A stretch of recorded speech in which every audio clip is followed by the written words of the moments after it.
You're now listening to episode 85 of Signed In, an Xbox 360 podcast, recorded on January 21st, 2012. Find us online at signedinpodcast.com.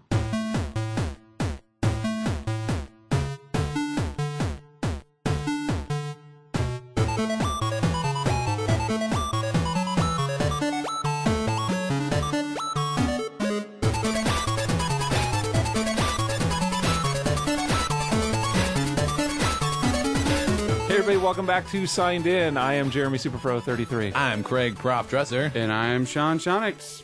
Feels like it's been a century. Yes.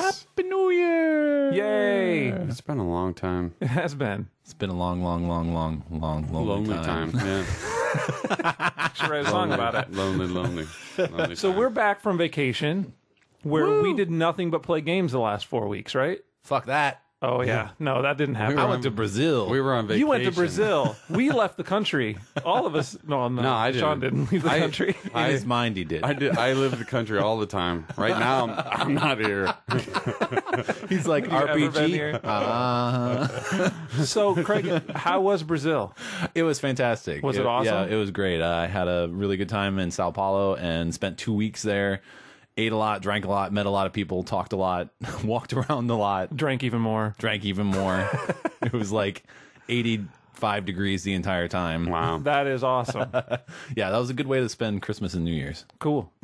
I went to Mexico for like 12 hours. On a boat. Yeah, I did. I was on a cruise ship, so I only you went were to on a boat. I only went to Mexico for like 12, 10 hours, whatever it was, but I did not drink. But you could say you were there. But I ate Do a you lot have of to get a food. visa for that? Well, you would have to get not a visa, but you just need your passport. Oh, right, because it's Mexico. Yeah. So, and going by boat, you don't actually even need a regular passport like normal. You can have like the ID card thing that they do, which is a little different I option. don't know what that is. Yeah, I don't know. I don't understand Let's it get either because into I have a this. regular one. This is Yeah. This What if you don't go on land? Do I have to bring my passport? Yes. You're still in international you waters. you could jump- You could do crime in the no, water. You're not in international. Well, no, waters. you're in Mexico water Yeah. at that point. You can jump out of the boat before they get into Mexican waters. They would throw you out, actually. They'd be like, "Come back for me." But it was my Wave first it. cruise. There's a and it was, wave there in case you didn't see that at home. It was a weird experience. Well, It took me about a week and a half to get over the movement after I got home. Oh, It was bad. really? It was a mess. I didn't get sick from it, but I was like, my head was jacked up. So I was proud that half the boat wasn't murdered. Nice job. Well, too soon. We just had a ship crash, you know. Oh, did we? I didn't know that. Oh my god! That one that just wrecked in Italy or whatever. yeah, I that's hadn't heard sank. ran aground. Yeah. Yeah, that's awesome. That is too bad. Too soon, Craig. I apologize. That's all right. We know you were involved. I put a curse on the wrong ship. You did. Dang it. Damn, a week off. Oh Could have had man. us at the bottom. I was doing my dance and But it everything. did. I said I didn't drink, but that's a lie. I did accidentally drink. Accidentally drink. Because I don't drink alcohol. For those at home Right. that are keeping score, I don't drink alcohol. Never Score. have. Is that part of the drinking game? Ironically, Yes, correct. Whenever I mention I don't drink, you have to take a drink. something unique that whenever Jeremy brags about his unique characteristics. But I wanted a virgin mojito, right? Uh-huh. So I asked the guy, I'm like, can you make a virgin mojito? And the guy's like, no, I don't think so. I'm like, okay, well, I'll just have the regular, which the regular for me is a Coke Zero at that point, because this has been a guy that we've been accustomed to for Oh, yeah. to Should get have the said same the waiters. usual. Well, I think I did. The usual. Oh, okay. You said regular to us. I'm sorry. I said the usual because I can understand confusion if you said he regular. stopped over- I'll have a regular then. he stopped over and said the usual for you guys. Yeah. And I said, well, actually, can I get this? And he's like, no, I can't. So I said, okay, just the usual then. Okay. He brought a mojito to my table, and Yeah. I'm like, awesome. I'm like, thanks for hooking me up. You know, because he went down and they figured out how you can make a virgin one by just putting in like Sprite instead of, you know, gin or the whatever. key actually is to get a virgin to make it. Actually, What is it, rum? Is it rum in mojitos? I don't You're know. asking the wrong yeah, I kid. think Okay, so. I know anyway. it's Yeah, I mint. think so. So here's the thing. I take a drink of it, and I'm like, well, this tastes like burning. Like this, that's not normal, right? So then I'm past. But here's the thing: I've never drank alcohol in my yeah, life, yeah, so yeah. I have no judgment of comparison. I just know it tastes like a shitty virgin mojito. So I'm passing it around, and everybody's taking a drink, and they're like, I don't know, it seems a little weird. I'm like, it tastes like it burns. I'm like, that's not normal. If your body warms up, So the guy It's got comes, alcohol the guy in it. comes back over, and I'm like, is there alcohol in this? Oh, yeah. I don't want that. He's like, oh, I'm so sorry. I'm like, well, it's not like I'm an alcoholic or anything, so it's not like you sent me off on a bad path, but I'm fine. So that was interesting. I love whenever I get those drinks. Yeah. Oh, yeah. Good story, bro. Oh, yeah. Not good, right? I'm like, there's alcohol in this, and everybody tastes it, and they're like, no, and I'm like, yeah, there is. I know there is. You guys are all drinking. I'm not. I know there is. Yeah. So other than that, which was even comical, but Yeah. it was a good time. No pirates though. No pirates, other than myself, and tons of wrestling Going masks. all through the Caribbean, and there was not a single pirate. All the things. It wasn't. It was the Gulf of Mexico. Damn you, Disney. Yeah, that's even worse. I know, They right? cut your head off there, man. I know. I They're not survived the it. fun kind that they look like an octopus or anything. They cut your head off. How was your break, Sean? My break was awesome. I didn't have to talk to you guys at all. Oh, That was like dick move. that was totally set up. That There's was the totally set love. up. I had to. No, things were good. It was a good. It would have been nice to play some games, but none really came out. I know we're in a dead zone right now. But a lot of digitally, it's fine. yeah, a lot of good other options are out there, and it gave me a chance to catch up on some other games. So that Awesome. was nice. It was a good break, and I'm ready to get back into it. We'll All right. see if I can do it though. Well, here we are. Well, Oh, jeez. that's the end of the show Darn then. it. All right, thanks for tuning in, catching up with us over our break. Hopefully, everybody at home had a good break. Yeah, And they're ready for us to babble on again. Thanks for waiting another extra week for us when we got back and realized we got nothing to talk about. So, but here we are. So let's move on. What do we got to talk about, gentlemen? Indie Over the last- games, Yeah, we got arcade a bunch of games, indie games. demos. Yeah. So it's all downloadable stuff. Yeah. Indie games. I do have a disc game to We got talk some about. XBLA. We got some demos. I guess you can look at the show notes if you want to know. Otherwise, we're just going to talk about them right now. Let's do it. What disc games you guys got, though? Well, I spoil got that. Dragon Age Origins, the Game of the Year edition for Ooh. Christmas. So So we're rocking back to like 2008. I know. I am on the cutting edge. That's awesome. Well, my games are kind of new. I got Gears 3. I jumped back into that for my disc game. I got the season pass. I picked that up. Cool. And that was my New Year's resolutions. Would get back into that and play some Horde and play some What versus. exactly do these season passes? Seasons pass? Season passes? passes. Season passes. What? Right into signed in podcast comments at signed in podcast. Seasons passes. What is the correct plural of seasons? I think it's season passes. Passes. So exactly what do these things do? SPs. Passes. SPs. Well, this one Pasties? it contained a good food. the ROM. There was a campaign for ROM, a special one, and then there was a Horde map pack, and then a regular map pack. Are these things that you could buy as DLC Yeah. outside? Yeah. How the season pass works Yeah. is you just buy it ahead of time and say, okay, so now for the length of this time, all the DLC you're going to get automatically. And it okay. automatically And usually it's at a downloads. discounted price. Yep. Yeah, yeah. It was Okay. at So you like pay a little less 33% off. That's kind of what So I thought it was. instead of having to get them all individually. yeah, and I was already planning on buying the one, so then I was just like, well, just get it all. I'm not too hot on it. I mean, I guess it's good for a game that like you're going to want, but I kind of like I think it's a little questionable that they're wanting your money up front for stuff that they're not offering for 6 months down the road. Yeah. And the stuff you don't even know what it's going to be. Oh, It's I helpful agree. for them though. It allows them to do development. Yeah, kinda fun. finally Epic can get some money.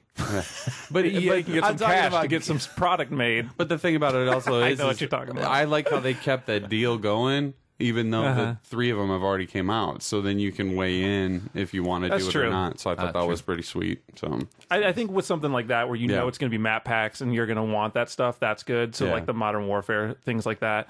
For things that it's going to be like episodic content, it seems a little, I don't know. yeah. Oh, we'll see. Who am I joking though? If they came out with like Dead Space or Mass Effect has theirs, I'm sure Mass Effect's going to do it this time around. Yeah, For their season. because they were moving closer with 2. And I've with, never played any of the... Cerebus Network. 'Cause Right. Wasn't that essentially a season pass? No, that was just that network thing at the beginning. Okay. But you still have to buy the other stuff separate. Oh, okay. But I'm sure they're going to do it with 3. I'm sure they've already announced it, and we're sounding stupid for not even knowing. But Par for the course. Welcome back. We're back. but if we can't even be, burdened to keep up on large disasters like boats crashing, Look, how do we know about video game I'm not a information? disaster rubbernecker like you guys. You're like, how many people died? I don't read things. Can I see footage? I don't like get into your things like the news. That was quotation marks. I'm not a good reader. I'm not particularly bright. I don't smell good. Okay. Sorry. We got it. All right. Let's talk about some video games. How about that? All right, let's do it. Indie games. Who wants to kick that off? Why don't you, since you actually have indie games to talk about? I do. How about we start with some rain? That was like a backhanded compliment. I realized. I apologize about that. You don't have to apologize for a single backhanded compliment because they're going to probably be plenty this whole episode, any episode. How about we start with some Rainbow Rapture? Okay, let's start with some Rainbow Rapture. Coming from Kindling, it is 80 points. Yes, it is one of those just stay up in the air as long as you can games where you hit the A button. How it operates, though, is it's a momentum game. Right. So you're a cloud who wants to destroy the people on Earth because they've all been gray, and so you want to bring this because they're ruining the world. Yeah, because they're ruining everything. So you basically have to try and stay in the air. Your cloud's name is Rainbow, by the way.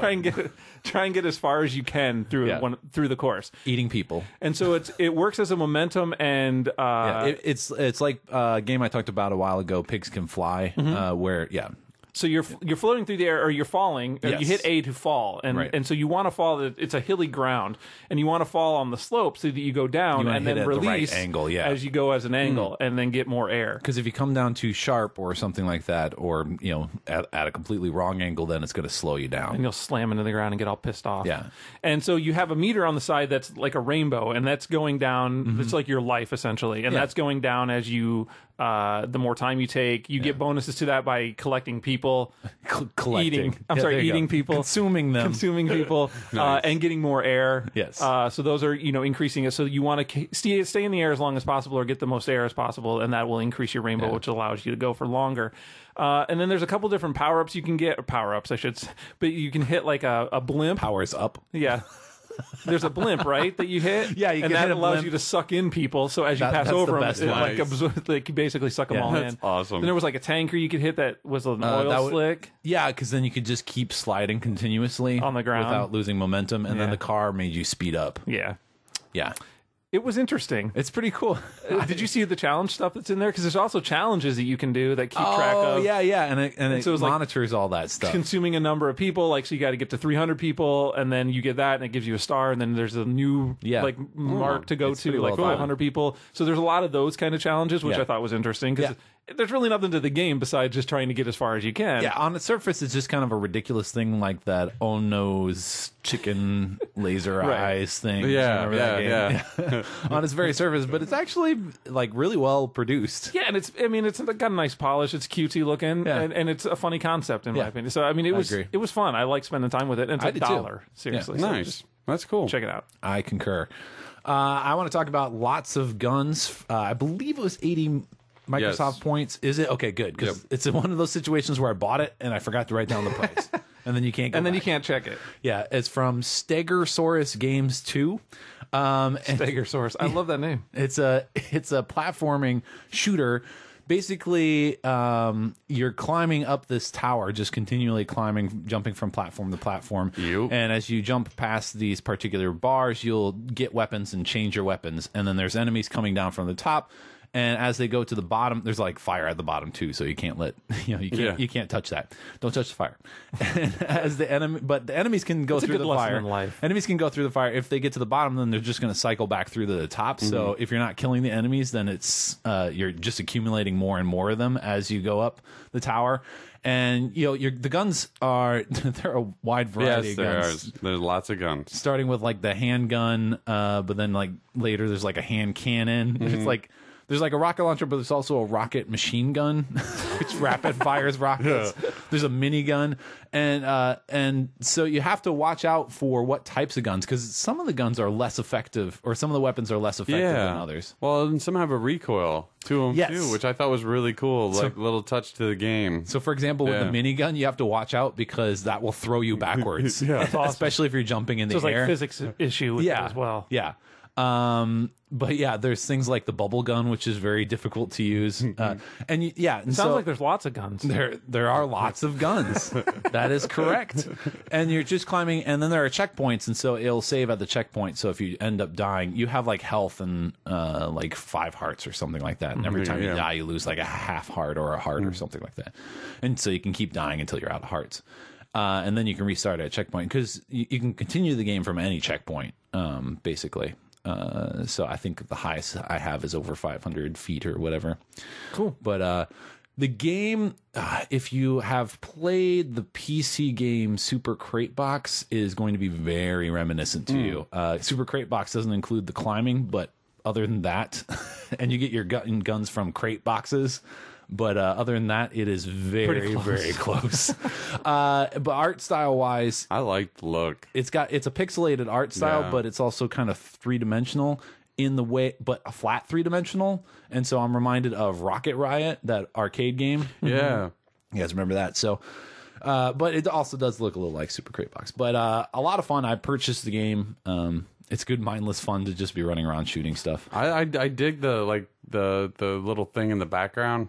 There's always the head. That little head in the background. You can turn that off actually in the options. Oh, that's cool. But the music was nice too. I like, just the presentation alone and just the way it looked, because it will move like on that, like back and forth. Yeah, it'll pivot. Pivot, and it's a really cool look, because then it will go like from 3D to 2D, and it's just, and it has that pixelated. So then the pixelated goes 3D looking, and the presentation is really cool. And for 80 points, it's totally worth checking out. Yeah, awesome. I dug it. Don't get stuck with the butt gun though.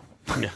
The butt gun. Yeah, it shoots out your butt, so you have to jump over enemies to kill them. That's funny. Yeah.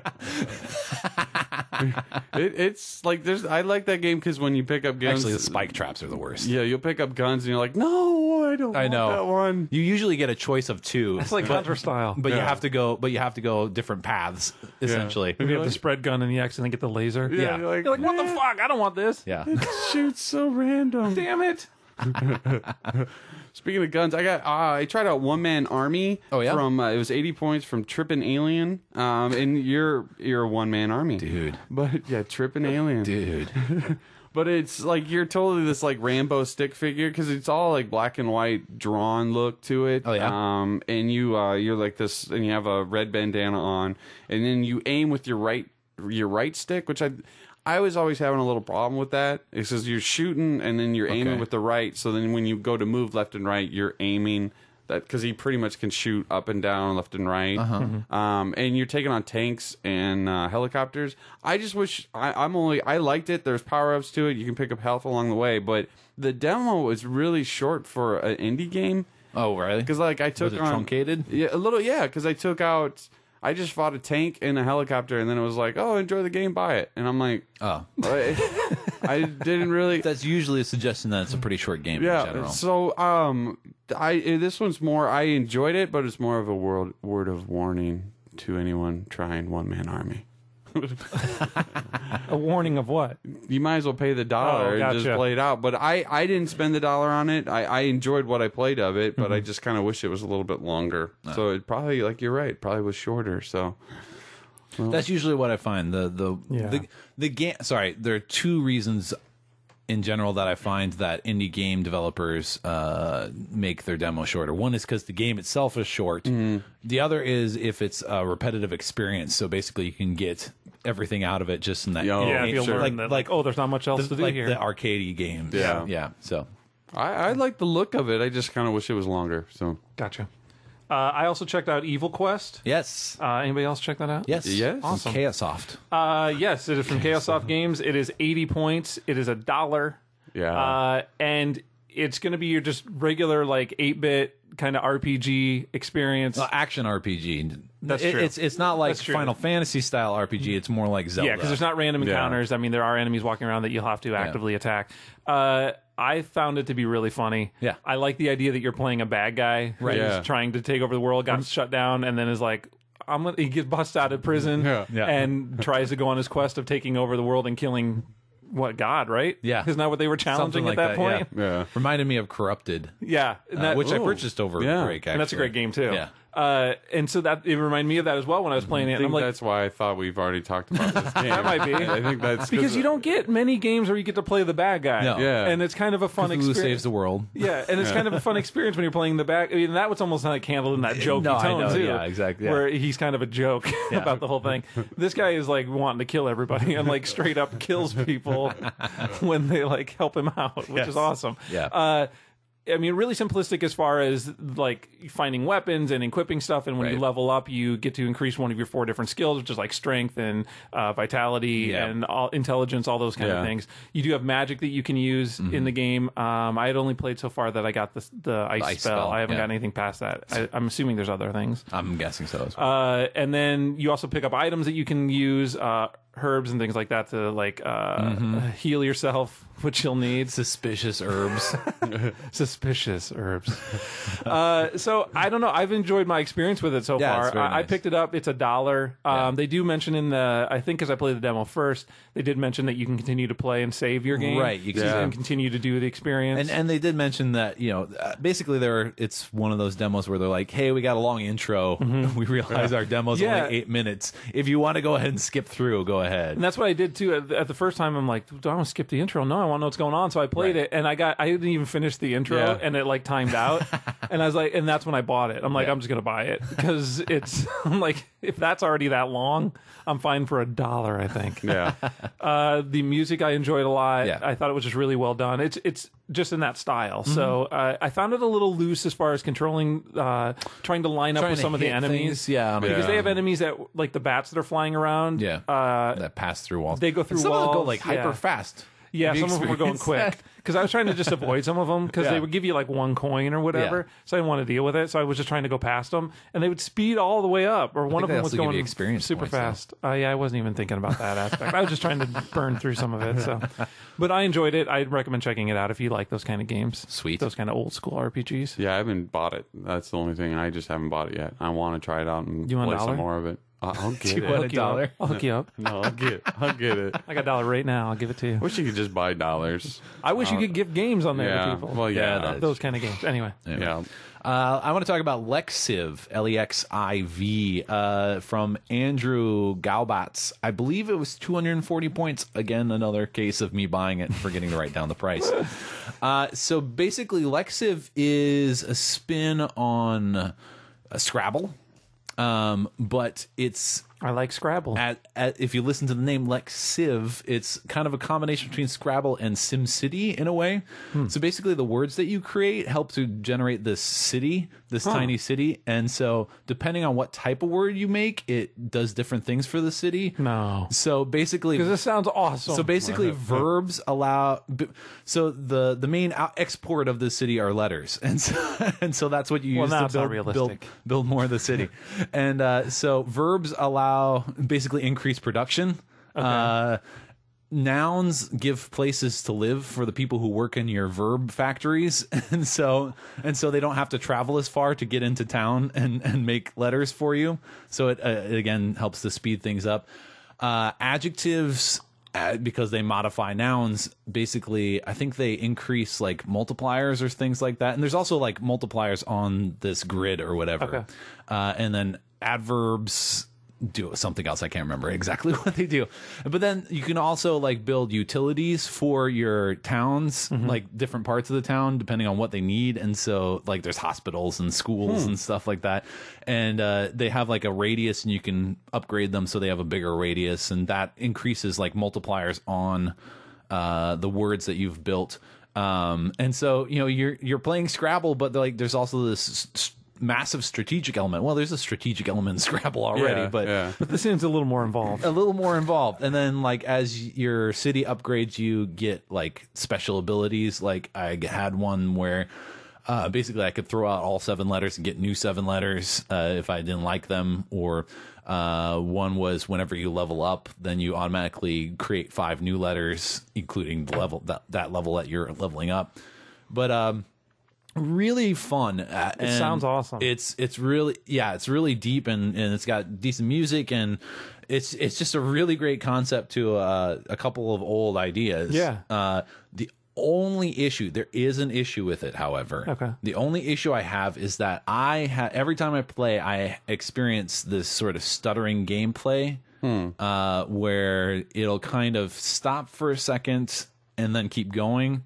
And then, you know, maybe stop and keep going. The music will keep playing continuously, but like my ability to access, you know, I'll like be trying to press a button and I can't do it. It's frozen up. Yeah, it's frozen up just for a half second. And it's very short periods of time, but it continuously happens. And so It is a little frustrating for me, but the game itself is quite fun, and I'm hoping that maybe there'll be an update down the road or something that might address this. Or maybe it's just my problem. Maybe I should just delete it and then re-download it or something. You want to try that? I think I want to try that. But very cool thing. Sounds awesome. Cool. I like the concept. Yeah, I played the demo, and even with the stuttering gameplay, I'm like, I'm buying this. So I bought it right out. That sounds cool. Cool. I got P3. It sold for 80 points from Laser Space Horse Games. It's a. I think this was another contender for the summer indie. What the hell? I can't remember. Summer what's called Uprising? now. Summer Uprising. Thank you. I think it's a contender for my favorite name. P3? No, the name of the developer. Laser Space Horse. Laser Space Horse. So it's That's pretty good. So it's Is that a new category for 2012? Laser Space Horse. No, should like be. for favorite developer name. Should be. So it's a twin stick shooter. We talk enough about those on the show, but what's awesome about this one? I enjoyed it. You're like this little nano ship, and you're protecting this nucleus. Yeah, you're like on a petri dish. Yeah, and so you kill enemies, and that heals the nucleus. And then you also can lay mines, which I thought was really cool about the game. There's power ups that you can pick up, mines, so you can protect the nucleus. And the one thing I really like is the HUD that they got for this thing, because it's a circle, like. You're in a petri dish, like you said, but then the HUD is a circle, and it shows like the life of the nucleus on the bars along the circle. Oh yeah. And then on the inside, it will show little red triangles, so that's also your enemy markers. Right. So it's kind of like a map as well, and it's right in the middle of the screen on top of you, but it doesn't really take away from the gameplay. It just really it helps you out. I think it's really nice to have that there, because sometimes you're clearing out one group of enemies, and then there's a big green thing, bacteria coming up to your nucleus. And there's also like a nucleus attack, which I thought was really cool, but that will drain your nucleus. Oh yeah, you can use some of the power from your nucleus in order to vaporize some enemies. So if you're getting overrun, then you can shoot out. The one thing that I like that I found out, and after playing multiple times on the game, was you can actually be inside the nucleus. I was always going around. I was always going around. Yeah, you it. can cut across there. I saw the bullets could go through it, but I wasn't putting two and two together that I could go through it. But I enjoyed it. I thought it was pretty cool. Yeah, the music. I liked how like certain waves, the music would step up a little bit. Yeah, and it would it would change, but it usually stayed the same kind of like in the background. It was really kind of low, just boom boom. And it's got that colorful style that we come to expect from modern twin stick shooters, but it's not neon. It's not neon. Yeah. It's different. I appreciate it. It's almost like electron microscope looking. Yeah, and well, the only thing I have a problem with, like everything else looks really good. It's just the ship. I just have a problem. The ship is a bad design. It kind of is. It looks really. It just doesn't look that great. Were you able to see the mines that you laid? It just very because I'm like, did I drop a mine? And then later there would be like this explosion. I'm like, I guess I dropped a mine. Yeah, but I couldn't really tell. It was just like this little speck of light, and then it have these things revolving around it. But the only way you could see it is if you stopped and like looked at the screen. But you're always moving anyway, right. So yeah, that was a little hard to see. I was like, why I have mines and I'm dropping them, and then the things would just blow up. Like that must have been it. Yeah, I just trusted that they went down. Yep. But I thought it was really cool for 80 points. Totally worth checking. It's another twin stick shooter, but maybe you've never played one before.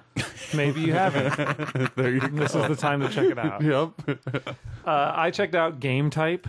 Game Type comes from Mommy's, I read about this on Joystick. Mommy's Best Games. It is 80 points. It is $1. Mm-hmm. Just to give you a little background of what this game is all about. This came out, I believe, a couple days after the new dashboard update. Yeah, something like that. Or even it was like 4 or 5 days. Yeah, it wasn't much. The amount of time it takes to rush a game into development, and it's worthwhile. So the background of this game is that there's Mommy's Best Games has a little like dialogue or a screen on here that you can read, and it gives you an idea of why they made the game the way that they did. And it was over their dissatisfaction with the setup of the new dashboard. And in particular, the bearing of indie games, which I would kind of agree. I found it to be a pain in the ass to try and find games on there. And not so much it's hard to find it. I know where to go, but it seems like there's a lot of steps involved. Going to the games, going over to and I think the beef was also that the games was like the fourth thing over now instead of like, the TV and everything else. Yeah. So you go to the games, and then you have to go to the download or whatever, the marketplace, and then go all the way over to the right side, and there's a box called Game Type. Right. And that's what you click on. It's got a girl who's wearing a hoodie, and she's like doing I never some kind paid of... attention to that. I She's didn't doing like either. this jump kick She's or doing whatever. like some kind of jump kick. And there's like this blue fire coming out in front of her. It makes no sense. It doesn't make any sense at So all. you go in there, and that's where you'd select like arcade game or indie game. Yeah. So Mommy's Best Games made this game called Game Type, which features Hoodie Girl, and so doing parkour. So there's actually 2 games in one in this game. The first game is finding the game in the because it's got its menus. own dashboard inside. Yeah, because you're basically you load up the media ball, which is your game system, and you go through all their fake menus that are like the new menu system, and you got to find Hoodie Girl, and then once you get to her, you can launch the game. And from there, you're playing basically a side-scrolling shooter game where you're Hoodie Girl, that she's doing her kick in her perpetual kick move as you're going through. And so you have the option to shoot, which is like a hand slap thing that she does. Yeah. And she shoots it above and below and straight forward. And you're just shooting these objects that are going through that are like cats rolling around. They're just weird Cars. stuff. Like cars, donuts. It's like stock photos. Yeah, it's really bad looking stuff, but it's funny. And then when you shoot things, ironically bad. And when you shoot things and destroy them, they leave money for you to collect money because it's all about cashing in on this new marketplace. So you collect. You can either get the money or you can stop shooting, and all the money will suck into you. Yeah. You'll absorb it all. And so you have the option to shoot. You also have the option to parkour, which is her kick. And she shouts parkour. And it is awesome. Like, I wish I had that sound bite to use all the time, because every time it's like, parkour! Parkour! And it's hilarious. It's very tongue-in-cheek. Yes. And it's very on the surface, and it's very funny. It reminds me of DLC Quest in its satire. And it's sort of fourth wall breaking or meta satire. There is local co-op for it as well, so you can play 2 players locally. And it was a fun experience. I recommend just checking it out just because of the satire portion of it. I thought it was really funny, and I like to see that stuff. I don't maybe necessarily agree with the whole change, being so drastic. Yeah. I think it is kind of a pain in the ass to get to some of the stuff, and I can see where some of the indie developers are coming from, because some of the stuff seems pretty buried at this point. Yeah. But it is very funny, and I recommend checking it out. Parkour. Well, there is also the option to slow down time in it too, because as you're collecting the money, you have like a meter that's running down, and then the more money you collect, the more it builds that meter back up, and so you can slow down time, and you'll need to, because it is essentially a bullet hell game at points. Yeah. So you get spammed with these giant crabs that shoot a bunch of bullets at you, and it's nuts. So check it out. It's $1. It's funny. The last indie game I want to talk about this episode is Alien Jelly, and I'm very excited to talk about it. Yay. From Collective Mass, this is 240 points. This was a 2-time Dream Build Play finalist, actually. If you're not familiar, Dream Build Play is a competition that Microsoft hosts. Is that correct? I believe so, yeah. For indie game developers to basically create their game and submit it, and if they win, then they get a bunch of money to develop that game further into supposedly an arcade release, I believe, but I'm not sure how many. I think what is it? The Dishwasher was a winner. Is that correct? I don't remember. Okay, I think it could was have been. because that it was an originally indie started game. as an indie. It was an Yeah. indie game originally, and then it got released on arcade later. But so Alien Jelly is a 3-dimensional puzzle game.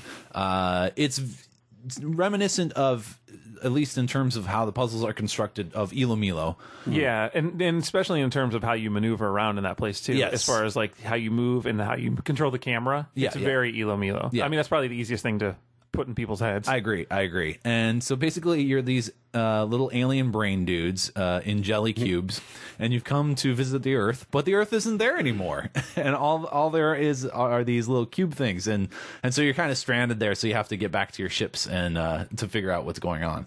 And basically there are these 3-dimensional puzzles, and so you can, you're climbing across these cubes, and you can push boxes onto cover up spikes, and you can drop down off of cubes. You also have this time reversing ability, which is awesome. It is awesome. And it keeps track of how many times you reverse time, because that affects your score at the end. But there are times where you have to do it because you're also trying to collect these gems that are lying around, and sometimes the gems are just off on a dead end, and so you can just plummet down to that dead end, pick up the gems, and then reverse time back up. Because when you rewind time, you still keep all the pickups that you made. So. Yeah, nice. And there are levels where you can switch, where you control multiple different guys because they'll have different colored jelly. And there are different hazards along the way that you have to be a particular color in order to not get hurt by these. And apparently it goes up to 4-player co-op as well. So I would guess that in those multiple jelly levels, everyone controls one. That's cool. Because that's the thing that was different to me too about Ilomilo. When you got to the second one, I was like, oh wow, it's a lot like it because you do have multiple people now that you're switching between. Yep. But then I saw that you go up to 3 and 4. Yeah, and I'm like, oh no, like I can barely manage 2. There are even buttons that rotate the world around, and so you have to kind of get your bearings and at the end you can get up to 5 brains as a score for the level, and that depends on whether you collected all the gems, if you use the minimum, a minimal number of rewinds, and then you didn't lose any of your brains or anything like that. And dying automatically just forces a rewind, basically. Yeah, and then you stop it wherever you want it to stop. You can stop, which is kind of nice. Yeah, it is very nice.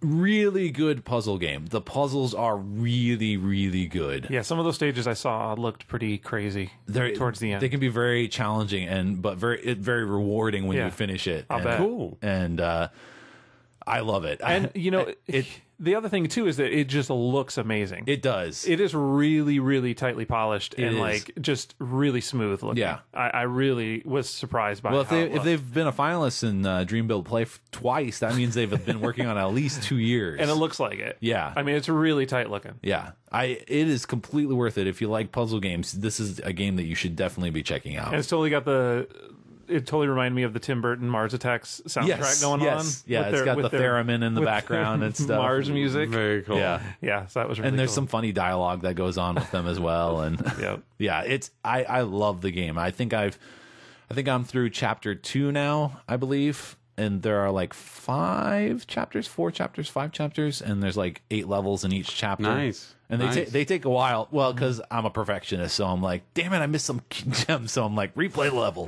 I don't care if that took me 20 minutes to figure out. I'm going back. You're nuts. But it's a lot of fun. That's right. I really like the game. That's cool. That's cool. Last one I got, Pugemons Part 1. It sold for 80 points from Bionic Thumbs. It's a platformer with hidden traps.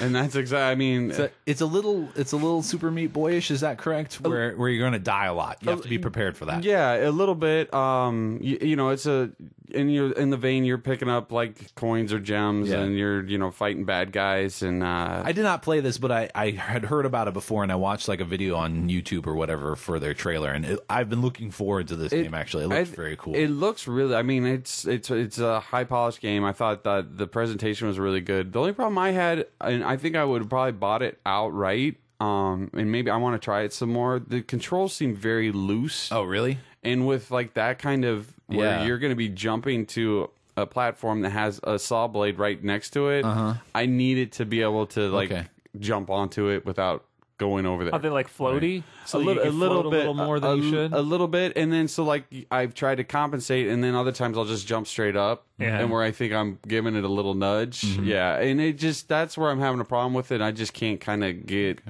up to it, and I thought it was really neat because there's also you go into almost like a Sonic mode where you're spinning, and they have cannons in there too. Yeah. So there's like there's a lot of neat aspects to the game. I just have to really sit down and really play it. Because maybe I was just getting frustrated and I gave up. Because I tried it a couple different times and it was just one saw blade kept getting me every time. When you say hidden traps, though, is it like things you don't see normally, or? Well, sometimes they'll have, you know how like some platformers they'll have like you go behind something. Yeah. It almost gives it that 3-dimensional type feel. They'll put a trap kind of like right behind what you're going behind. So you can't see So you can barely see it, but it's there, but you see it once. Yeah. It was like what I can't think of that game that it was all spikes. The game of all 1,000 spikes or whatever. Oh yeah. And you would just the band and the 1,000 spikes. Yeah, and you just walk and then you die. And so the only problem I had was like I kind of wish that some of maybe like because since it is a platformer and you're moving pretty far, they need to almost have the checkpoints maybe be closer. Because if you keep dying and going back to that where you had started, it's going to take away from the game. Yeah. Even though you know that trap's coming, but then you jump over that one to get hit by another one type of thing. Did you try when you were playing it? Did you try to do it better? That's good advice. I think you should listen to that advice. I did try to do it better, but you know what? Next time I would try more better. Okay. But now you're like this electric creature, right? Yeah. It's I think hence the name. It's kind of a riff on like Pikachu or something. A little bit, yeah. But I saw the cover of that because that's what it looks like. Yeah, but you have like this plug tail, and you can swing from things like there are outlets in the sky or whatever, and you plug your tail in. That's awesome. And then you can swing, and I remember seeing that. There's a lot of neat like aspects to the game. I just was having a little control issues, but I thought visually it looked fantastic. And at 80 points, I thought it was like a high amount of polish, and and it said did it even say episode 1 or part 1? Part 1, yep. Part 1, so maybe the same as that Uzu guy. Yeah, I bought both of those Uzis over the break as well. Yep. Cool. That's a good game. There was another one that came out that had a seasonal release. That was a game we've talked about before, and I can't remember what it was. Hypership Out of Control? Hypership's still out of control. I saw that. Yeah. But there was another one too, and I can't remember seasonal release? What do you mean? Yeah, it was like it was Christmas holiday levels or something like that for one of those games. It was one that was a star. I can't remember. Oh, Starzl. That's it. Where you're pushing blocks around. Yeah. That had a holiday. Yeah, that's right. I remember seeing that. I remember seeing that. I didn't look at them, though. Yeah. But neither did I. So this is pointless.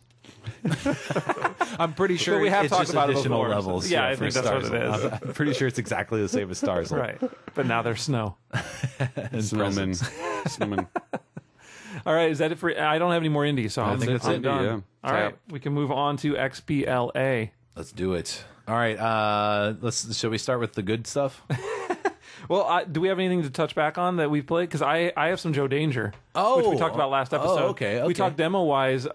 Joe Danger Special Edition. Yeah. Not say. It was from Hello Games. It was 1,200 points. I picked it up over the holidays, or before the holidays, and played a bunch of it, and I love it. I think it is so well done. It is so much fun. And we talked about like being able to go through the stages multiple times. Yeah. And it actually became a game where my wife and I were having a blast just playing it together and like helping out with like, oh, there's a thing up there, because there's one of those end stages is finding all these different letters and going through and getting all those, and you have to do it in one shot. But you can kind of back up and redo it a little bit, and so trying to find where hidden things are was kind of fun, and all the control style as far as controlling yourself in the air and finding those hidden spots. Like we talked about before when we talked about the game, it being like an Excitebike kind of game or a Trials HD kind of game, but also like a game, an action adventure game, you can take a platformer. You can take what you want out of it. It's so many different kinds of games, and I just think it's really well done. They released a free Christmas theme pack thing on Christmas Day that when you play it, it snows and you play as Santa and he's on an ATV instead of a motorcycle. Nice. That's cool. That was all free that they did. I don't know if it's still, I would imagine it's still available, but I don't know, I guess. Possibly. But regardless, it just seems like they're really enjoying the game and like having fun with it and putting those little extras out there. And so I need to play more of it. I need to get back to it because I haven't played it since then, right before the holidays, but it's been a blast. So I still highly recommend the game. Excellent. I just think there's a lot to it. I played the demo and I had a really good time with it. There was a couple levels I was having a problem with, and I knew I was going to with that type of game. It's the same type of, but yeah, Summer was watching me play. What kind of problems? Just me and control and just you wanted to do something or you couldn't move on. Yeah, it was moving too fast for Sean. Yeah, I know. Oh, I know. Yeah, I will say this though: I get all like, I want to do this. Okay. That's what I was checking with. Yeah, and it does take knowing how to, because you do have to get boost at a certain amount of time to get like a certain thing to collect some of those power or those collectibles that you have to get. Yeah. So like when you're doing the letters, and it got kind of annoying for me in some of those instances where I went through and it was the last thing I needed to do was get all the letters. Right. And there was like you had to hit this thing at the exact right time and ramp up this and boost at that time. And if you didn't do it, I was like getting pissed off. Yeah, and that's that's what I like about games like that, where I was just playing the trial and I was getting frustrated, but it wasn't stopping me from playing. Exactly, and that's what I liked about it. I wasn't getting to the point where I hate this, I want to quit. You know, no rage quit. I just kept playing. And I think the key with the game is that there's so many other things that you don't have to get everything right now. You don't have to get everything all at once. Yeah, you can move on and then come back later when you get better. Yeah, there's some levels that you get an extra bonus if you get everything in one go. Wow. Like and it's I haven't gotten anything that's reasonable. severe. I'm at guessing this point. those are fairly reasonable things to do together. Correct. Yeah. So yeah, I highly recommend that everybody check it out if they haven't already. Sean, did you hear that Renegade Ops has a DLC, like a new chapter? No, that you can download. I finished it. Did you? Yeah. Oh, we need to play it. Yeah.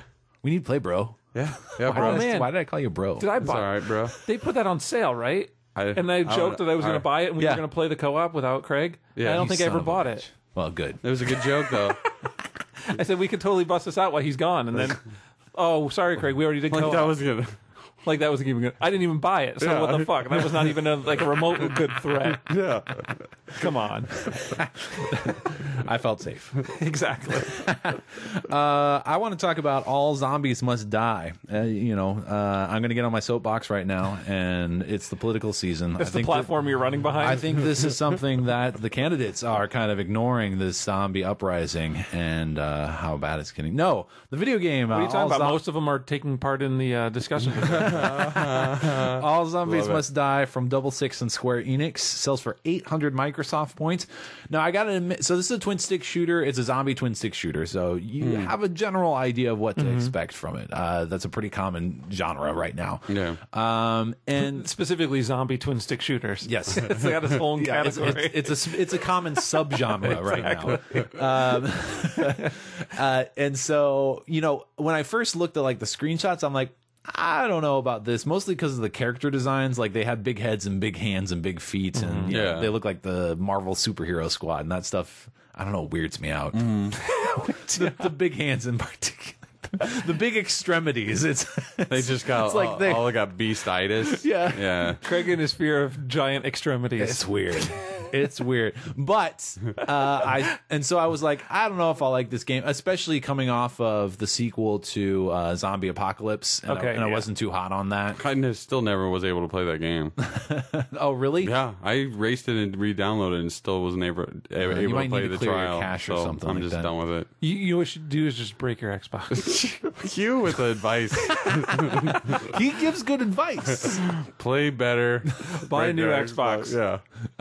Well, I do need to get that Star Wars one. So I'm sorry. So anyway, I wasn't going in there thinking like that was really going to be, oh, this is great. But I had a lot of fun playing this game, and I guess it has up to 4-player co-op. There are 4 characters that are shown basically on the cover art.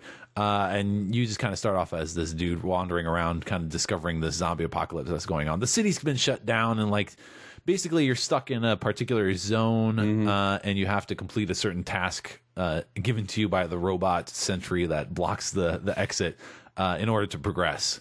Sometimes it's killing zombies, sometimes it's collecting things.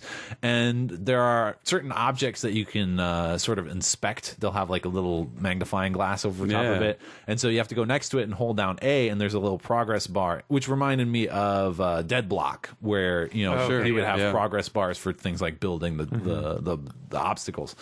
And so you have to try and wait until that bar goes all the way down before you can discover what's in there. Sometimes there's experience points, sometimes there's items, because you have experience points and you can level up. Although I never really figured out where to level up. It told you had to go to a particular room in the level or something, and I wasn't quite clear on that. But I'll have to go back and try it again. The level up room. The level up room. I think it was called the character room, actually. And so much more original. Yes, exactly. But there are zombies coming around trying to kill you as you're trying to do these things, and so you can. What I liked is that you can just straight up punch the zombies if you want. Yeah.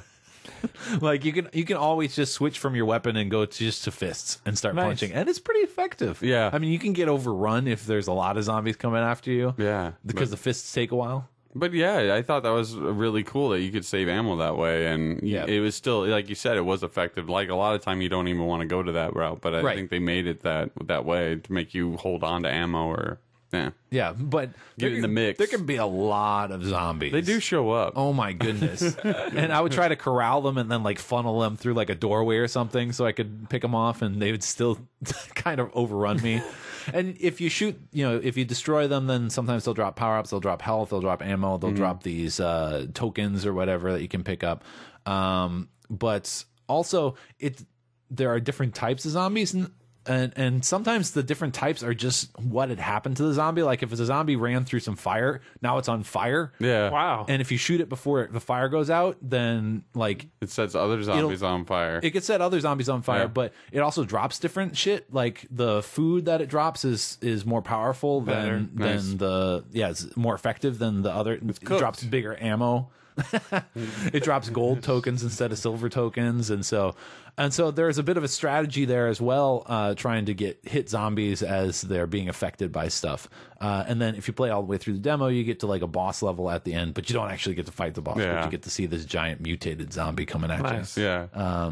Spoiler. It sounds like from that aspect, it sounds like at least it's a little better story driven than like something like Zombie Apocalypse. Yes. Yeah. Where you're actually going towards something, because that's just wave after wave after wave. Yeah, it feels like Zombie Apocalypse, but more story with driven. a story. Yeah, and it's got some humor in it. It's a little more cartoony. It had almost a Okay. costume quest type of vibe. A little bit. Just the way the neighborhood is, because it's a top down, and the way that it's set up. I mean, it's a little bit different because you're constantly you're always fighting. Where in that game you went to doors to and fight. that might come in where the cartoony look comes in. That might apply to that as well. Yeah, I had a lot of fun. Your conversations with the robot sentries are funny. And stuff like that. Yeah, I thought the visuals were good. The design is cool, and it's only 800 points. Yeah, I will check it out. It's cool. I'm probably gonna purchase it. I liked it a lot better than I thought. And you can do multiplayer, like you said, right? So yeah. we can all bust around there. We had fun with Zombie Apocalypse. Yes. So I would imagine this would be even better. Yeah.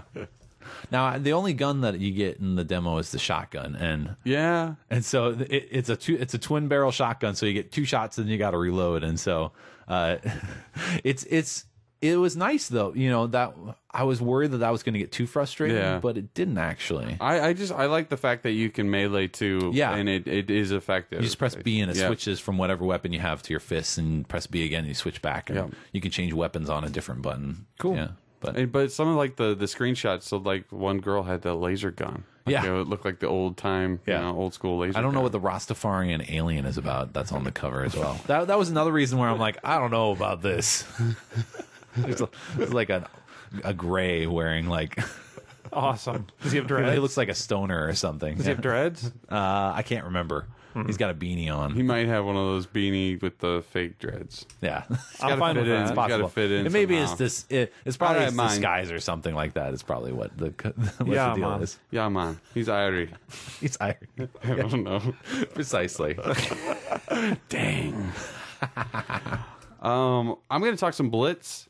Blitz. NFL Blitz. EA Sports. Blitz. 1,200 points. 2 to 4. The 1,200 point price thing, that's what's got me. I would probably be down for 800 points, but it looks like there's a lot of game modes. There's a lot of game modes in this thing. Yeah. And there's this elite league. Is there a zombie game mode? Probably. But there's this elite league game mode where you can buy card packs that you can get players that you can put on your team. Yeah. There is so much involved in this wait. Is this in-game purchasing, like you earn things by playing the game? Yeah. Or okay, so it's not like Blitz micro bucks.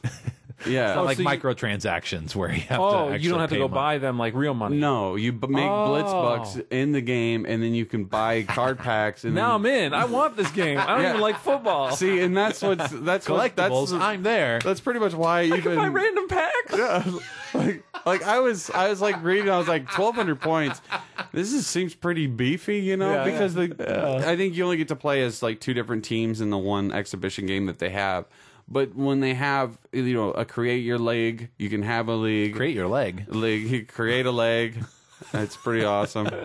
Put a lamp on it, whatever you want to do. But that's like a switcheroo from A Christmas Story. You put a lamp on your leg. My leg is a lamp.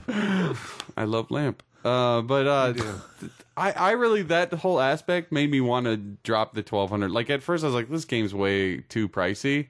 It's total, the Madden that they did. It's Blitz. That's what I was going to ask. And some of the game, eventually I was going to ask you about the gameplay. I was going to get there too. We're just talking about the packs. But the important stuff. But I'm sitting there like, this is way pricey. And then I looked at what, there's a lot of stuff involved to it. I think there's even a create your own team and create your own, stadium and stuff like that. Create your own wrestler. And that'd be awesome. Wrestling league. Can you create your own logo? But I don't think so. But that's where they would probably get me. But I liked about it. Then I played the game. The gameplay is Blitz. I mean, it's old Blitz. It's stand up. You back in the arcade Blitz. It's a lot like the Madden, where it's arcade football. You quick, get plays. You pick a plays. I think this one though, it's got the same downage where you have to get 30 yards to get a first down. Okay. Because it's a shorter field. It's quicker gameplay. It's more defense and hitting than anything. Oh, but you can't get first downs because with Madden you just had 4 plays to go. Yeah, and you can get a first down. Okay. Yeah, but you have to go a long way. And they have limited plays that you can choose from. Yep. It's very arcadey. I mean, but that's what Blitz was to begin with. And it just has the same type of grout you get. Are there power-ups? You can switch the scores? I don't remember seeing. I hope not. Well, I got that to work for me one time, but I don't really want to hinge your gameplay on it. I really didn't see any power ups of that nature. So but that might have been in some of the other gameplay. Oh yeah, that's maybe right. There was other modes. But they only had the one open. So I don't know. I'm on the fence about this game. I have yet to delete it from my hard drive. I haven't played it, but I'm sitting there going, that whole card thing and the league thing. And... Now, do you know for sure that you can't buy cards? No, I'm just wondering, because they had it in the NHL thing, too, when I played that last year. Yeah. Where, that you could buy packs and, build your teams from there. And you could spend money earned in-game, but you could also buy them straight out. Oh. So I wondered, because I don't see them turning down a microtransaction option. So I'm wondering if there's... I would imagine that is a way for you to also spend real Microsoft points on packs. I don't know if that was the case. I didn't see that because the only thing that they just showed in that Elite League, and I don't think there was any. I didn't look at the downloadable stuff for the game. It's probably an option. I would think so. There's one of those dungeon crawlers that I played a while back that you could buy money. I can't see them passing it up. But this would be the best way for them to really go, hey, here's an arcade game that we can update yearly. Yeah. With these card packs and things like that, and we can have updated rosters. But they don't want to do that for free. That's what. Well, no, but they would do the updates. You'd still have to pay for, Yeah. Because then they'd be like, oh, well, now it's the 2013 season. So. Well, you might just have to buy the pack upgrade or something like that. Yeah. Like for $3 or whatever. So then they're available in game for your Blitz bucks. Here's what I hate. I hate football. I fucking hate football. Yeah. But I love buying packs of cards, and so I would be like playing Madden, right? Madden Arcade, and buying packs of cards. I'm going home and I'm checking this thing out before I check out anything else we talked about that I wanted to look at. But I don't know. I kind of wish some of the other game modes were open. But if I buy it, are you gonna buy it? I'm totally gonna buy it and then be like, look at all my cards. I'm just gonna send you screenshots of my open packs. I almost want someone to have the game to tell me. Take video. It seems like a lot. I don't know. You could look on the internet and they probably. I know, but that's me looking. All right. Well, I'll let you know. Yeah. Excellent. Keep us in the loop. All right. I checked out some Amy. Oh, we're going into Amy. Did anybody else check? Oh yeah, I played some Amy. No. From Vector Cell and Lexus Numeric. It is 800 points. Thank goodness. Here's the thing. My experience with the game was not on par with the brutalization that I've read of it online from other people. It's a $10 game that I'm dealing with. Right. And so it didn't seem that terrible to me. Now, it wasn't great. It wasn't even good. It didn't seem that terrible, okay. Really? The voice acting's really bad. Oh, my God. It was stuttering a little bit. Yes, screen tearing. With their lower graphics already. How does that happen? I don't know. It was really dark. Yes. Okay, so maybe it was terrible. Maybe that's what I'm finding. I had to go in and turn up all the brightness. I went to this one area just when you get off the trains, and I'm like, I think there's a path there. I know, it's pitch can't black. tell. Hey, be careful! Don't run into people. I can't fucking see anybody. Yeah. What do you mean? Don't run into Also, people? thanks game for not telling me that every time I pick up another bar, basically I'm deleting a weapon I can use later on. I thought I was picking up like more weapons. Oh, is that? And storing them. I didn't know that. But yeah, and so then my mind broke, and I'm like, well, fuck. And then I went back to the place where I picked up a bar, thinking, oh, maybe I just dropped one and picked one up. Yeah. Nope. Oh, I didn't know that. I basically just picked them up and merged them together Into a better version. You picked it up and then into a version ate that the breaks other one just as quickly as the You ate the other basically. I stuffed it up my butt. Just tossed Wow. it. See, now how could you think You're it's like, a terrible game? I don't need this anymore. You just threw it. So it's a survival horror game. Yes, Sort ostensibly. of, right? I mean, it pretty much feels like a Silent No, Hill, I mean, Resident in Evil. terms of the way that it's designed, it is a survival horror It's game. everything you know of those You have kind of limited games. supplies, and You can't save. you can't save. You get to like really limited checkpoints. Yeah. You have a little. You can save at the end of the level. You have a stupid girl that you got to lead around Yeah. and tell her to do things for Amy, you. the titular Amy, is this little mute girl who has psychic powers, apparently. Apparently, because and- she's and- mute and you can't talk to her and you don't know what's really going And on. it's perfectly safe to just send her into a room by herself to go push a button for you. to crawl in a crawl space that is completely wide enough for you to fit through. Yes. Okay, that was the other problem I had is because you would. She's not like she's overweight or anything You like need that. to lead her over to this hole, like in Yeah. Thankfully, they have all these holes open in these rooms. I know. And then you have to tell her to crawl through so she can go in. Amy can go in and like for hit a all the button for you. cats. But while they do it, they do the same animation every time. So they have Lana. Is that her name? I think so. Okay, the person you're playing, Lana. And so I don't know. They barely talk about anything. she bends down and looks at Amy going through. It's a little creepy, but I don't know why she's checking her out. But so you're doing that, and the hole is wider than Lana on the other side of it as she's looking through, which makes no sense to me. I'm like, you're even on the ground. They make the point to show her getting on the ground, so it's not even like she doesn't want to get dirty. She's down there. All she has to do is move forward 2 feet. Yes. Well, the only reason why she's watching that little girl is to see if she gets picked up at the end of the hole. That's true. You know, she's like, oh, she made it. through. Yep, Good job. cool. Thanks, I should guinea pig. have went in that room. So, I mean, it's really not a Haven't script even because played the they game. don't explain anything that's going And on. from what I've read, they still don't explain anything. That's grand. when you get to the That's end. good to know. It's good to know that it's worthwhile. And for apparently that there are shots in the credits that aren't in the game. So Oh, cool. like creatures that aren't in the game. That's great. Sounds like it's well done. I know I got to one segment that I had to run through this area because it opened some door. Oh, and yeah, then, like, yeah, a yeah, bunch yeah. of like the zombie creature things, whatever they Who are. who just happen to be behind locked doors. Right. They all gate get doors. unleashed. So you run through the thing, and I got through and I closed the door, and I got to this thing and I realized that Amy wasn't with me. Yeah, you got to hold her hand. Right. So As you basically, run. I had to go open the door again and run through there to go find her. Yeah. And I found her, and she had made the way on her own a little bit, but then was trapped up by somebody and was Right. just standing there, and they were like staring at her, and I couldn't grab her. I didn't know what was going on. Then I got killed, and then I was like, I'm done with this. Maybe it wasn't that great. Here's my thing. I was expecting a game like this to be with the voice acting, with the discounting how like bad or good it was. Yeah. I would expect this to be a $15 game. Based on the presentation level. Sure. So being $10, I was surprised. And I guess maybe that, in my mind, lowered my expectations a little bit, going, I played Deadly Premonition, and at least I can move around a little easier than I could in that game. Yeah. I mean, it's really hard when you play that game to like hold anything else like accountable for, well, the hit detection's way off. Right. Did you play fucking Deadly Premonition? Now, that was a $20 game and brilliant. But it gave you something in there. It was amazing. I mean, so But I'm just trying to give my point of view when I'm looking Right, at it, right. playing I it. understand what you're saying. And here's the thing: if I paid $10 for the game and played it all through 6 chapters or whatever it is, Yes. and like you're saying, if there was no story development, if nothing got explained, if nothing happened, Yeah. maybe I'd be more frustrated. Or maybe there's some points that you get to that you get into more of those situations where you can't. Like, I read some bad things about the hit detection. I read some bad things about the checkpoints as far as not being able to save and having and kind of being a trial and error kind of thing, like we were Right, talking about right. with those Super Meat Boy games. Right. And that's not necessarily something you want to do in a game In a like this. That's a survival horror. 20-minute experience that you have to Right. then, I learned what I needed to do. I guess I'll do that again the next 20 minutes of walking down a hallway. So I don't know. It was...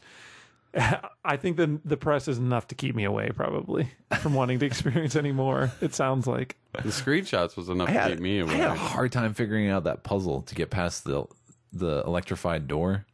When you had to hack that thing, yeah, because they say go to these points, and I felt like I was never on top of those points. I did those. Where you're getting the DNA scans. Oh, I got puzzle. The puzzle for the control itself. Like, I don't think it was weird. I don't think it explained it very well, and I was just like trial and erroring for like 15 minutes until I'm like, okay, I think I know what I'm supposed to do. So now I can actually try to solve the puzzle. It took me 15 minutes just to figure out the way in which you could attempt to solve. I the watched puzzle. enough Price is Right that I knew what was going on.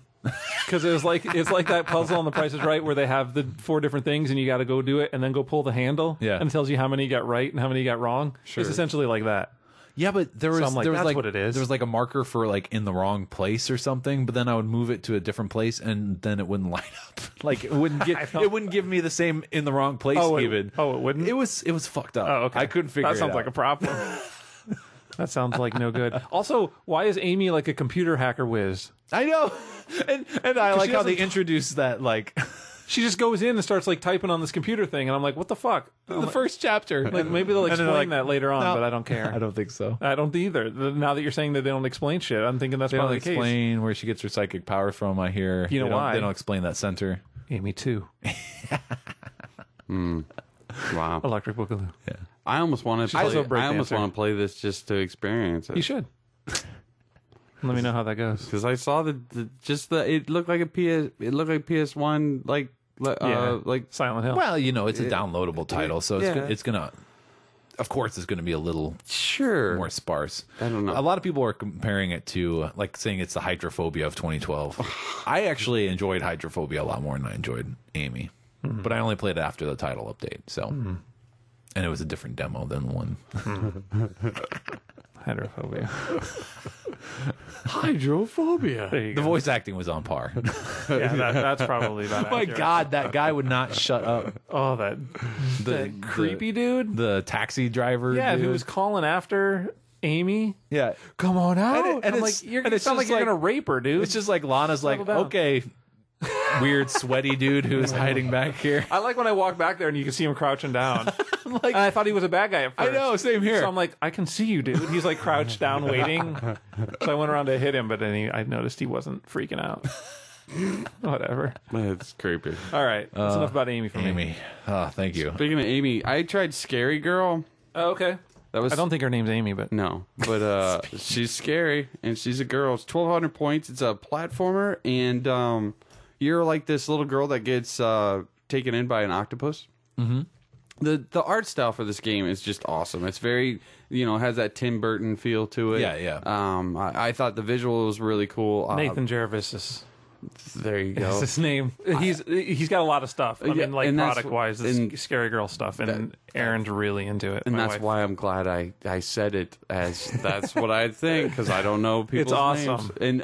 And the visually wise, it's like cool. The design's really neat for it. Gameplay wise, I really enjoyed it because you're like this scary girl, and you're it's a platformer, but true to its name, and you're taking down these little they look like ghosts from Pac-Man, but they're 3-dimensional and one-eyed. And you can, they were calling them like hedgehogs and things like that. Yeah, a little bit. And because some of them are a little bit spiky, they're different colors, and you can hit them, just straight up melee them. There's cool combos involved because you just hit your B and your X. Are there nice combos?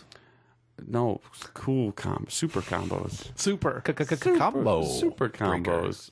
But yeah, and then you can wrap up the people too. Yeah, you can grab them. You can grab them and just hold on to them, and then use that to hit them, or you can just roll it. So there's a really cool there's a lot of good game mechanics to it. Also, you can use. She's got a hook because she's got a weird tentacle arm. It actually looks like she's wearing a long sleeve shirt, and then it's I don't. She must not have an arm. I don't know what it is going on. It's like a tentacle arm. Yeah, and then a hook arm. Yeah, and he gave her the hook. Yeah. The story for the very beginning is really sweet and really nice. But yeah, and so she can swing from other places, and I like too because it's very linear, but there's a couple different paths to go on. And that's where the camera comes in, and the camera's a little bit. It moves on you because it goes from a platformer side scrolling to then all of a sudden you kind of go over a top-down view.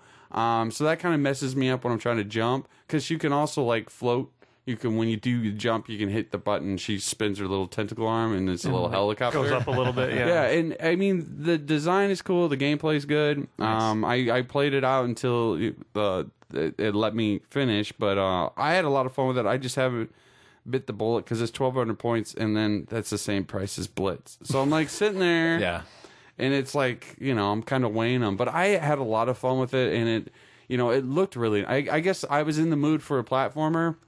Yeah, and this one really kind of stepped up. The Juravisher's artwork, like the stuff that they did to transport that into like a gameplay movement and like actually make those moving images was brilliant, and it looks fantastic. It looks they did great. a really good job capturing his art style and like making it a living thing. Yeah, and that stuff is just really great looking. Cool. I had some problems running through because I just played a little bit of the demo. I had some problems running through. It seemed to go a little fast. Like everything was really high speed, and it felt like were some of the enemies like regenerating. Do you remember? Because I would like take out enemies, but it'd feel like they would appear right again. Like, so it was almost like there was a never-ending stream of enemies. So when I'm trying to, because you collect these gems as you're going through as well. So I was trying to like clear out some enemies and then grab the gems, and it felt like they kept like showing up. Well, they had those birds. Some of the birds would just drop them off. Maybe that was happening. And maybe that's. It felt like there was so much going on, and maybe it was also me distracted by looking at how awesome the level looked. Yeah, exactly. That I like was getting smacked all over the place. Yeah. So. I just needed to slow down a little bit. It also felt a little bit like I was when I would jump and she would automatically do the thing if I held the thing too long, the helicopter if I held the button too long. Yeah. And it kind of felt like I was not in control as much as I wanted to be. Sure. And I'm sure that all just becomes learning the controls and knowing what I'm doing. But I loved the style. I loved how it looked. And I thought it was a really good interpretation of that stuff. Yeah, I saw that I think there's a PSP game that they did, or a DS game, one or the other, that they did last year. And it looked like it was very close to what this is, so I don't know if this is a port of that or if they expanded it a little bit. I don't know what they did, but that was like middle of last year, so I need to look back into that and see what they did, because it looks pretty much the same. It looks awesome. Version. I've had a lot of fun playing through it, because I kind of went back and played some more with it this morning, and I enjoyed it. There's a lot to it. Visually, it's just cool. The look is awesome. That's what the design and everything is really cool on it. I agree. So, excellent. very colorful. I tried out Choplifter HD from In Exile and Konami for 1,200 Microsoft points. And, I was a little wary. The last update of a game, which was also from Konami, actually, was Burger Time World Tour, which, was okay, but, is kind of, it's not a great game. But I've started playing Choplifter, and I can't remember if I ever played the original Choplifter, but basically, you are a helicopter pilot, and you're trying to do these various objectives. Sometimes you're rescuing people and getting them back to a base. Sometimes you're trying to destroy targets, depending on what kind of helicopter, because you have different kinds of helicopters you can have. Airwolf? Maybe, I don't know. Probably Not Airwolf itself, but that kind of helicopter. No, I want Airwolf. No. Okay. But I'm out. And basically, so you're going back and forth on this very linear level and trying to avoid getting shot down and destroying enemies. And you can rotate yourself to the front. Yeah. And like shoot enemies in a foreground as well, or shoot obstacles in the foreground. Nice. And I actually had a lot of fun. I had a lot of fun with it too. Once I got like the controls down, it was like once I realized that when I was paying attention and reading what was going on the screen, because I'm like, how are these guys shooting me from the left and right? Because you can kill the people below you, but then you have people on like it would be behind you. There are three planes, basically, and so like you can turn, you can pivot, but I didn't know that. But once you get that down, it's a major objective. Yeah, huge in the level, and you get that down pat, and it's just so fun, like clearing some of those rooftops off. And they do respawn, which is, I think I like about it because they have to do that. Yeah, you need that. But the first time going back, I was like, oh crap, there's a guy with he's back, and I thought visually, the graphics were really tight on it too. I thought so too, and the music was nice, and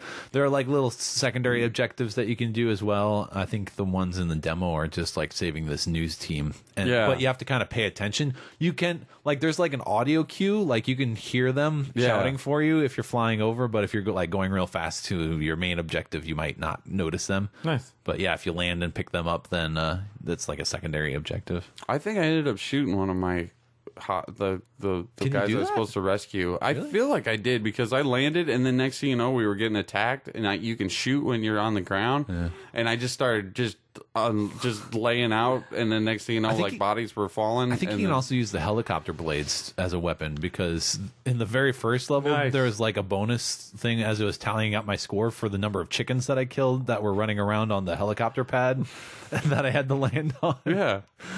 So I didn't try it out with enemies though. That might be something to test. I thought it was visually it was cool. I really enjoyed it. I had a lot of fun with it. I would pull the trigger right away if it was 800 points. Yep.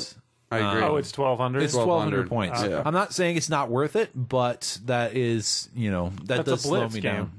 That's a Blitz game. Yeah. That's exactly right. Collectible card game. Trade precisely right. Oh man, what if I had collectible card games? You could get different helicopters by buying packs of cards. But yeah, you can earn new helicopters, and you can just basically choose which helicopter you want to take. Some had different skins. Of course, I like that kind of stuff. So yep. I thought it looked really like when I first saw it. I was just like, eh. Yeah, and when I played it, it's totally worth trying the demo out. The nice thing is that they didn't like go out of control with like updating it. Yeah, it is pretty simplistic. It's pretty straightforward, and I think that works for them. Cool. It's just the people don't look like little stickmen running to your little white stickman running to your helicopter. I think I had Choplifter on NES, the old Nintendo. Yeah.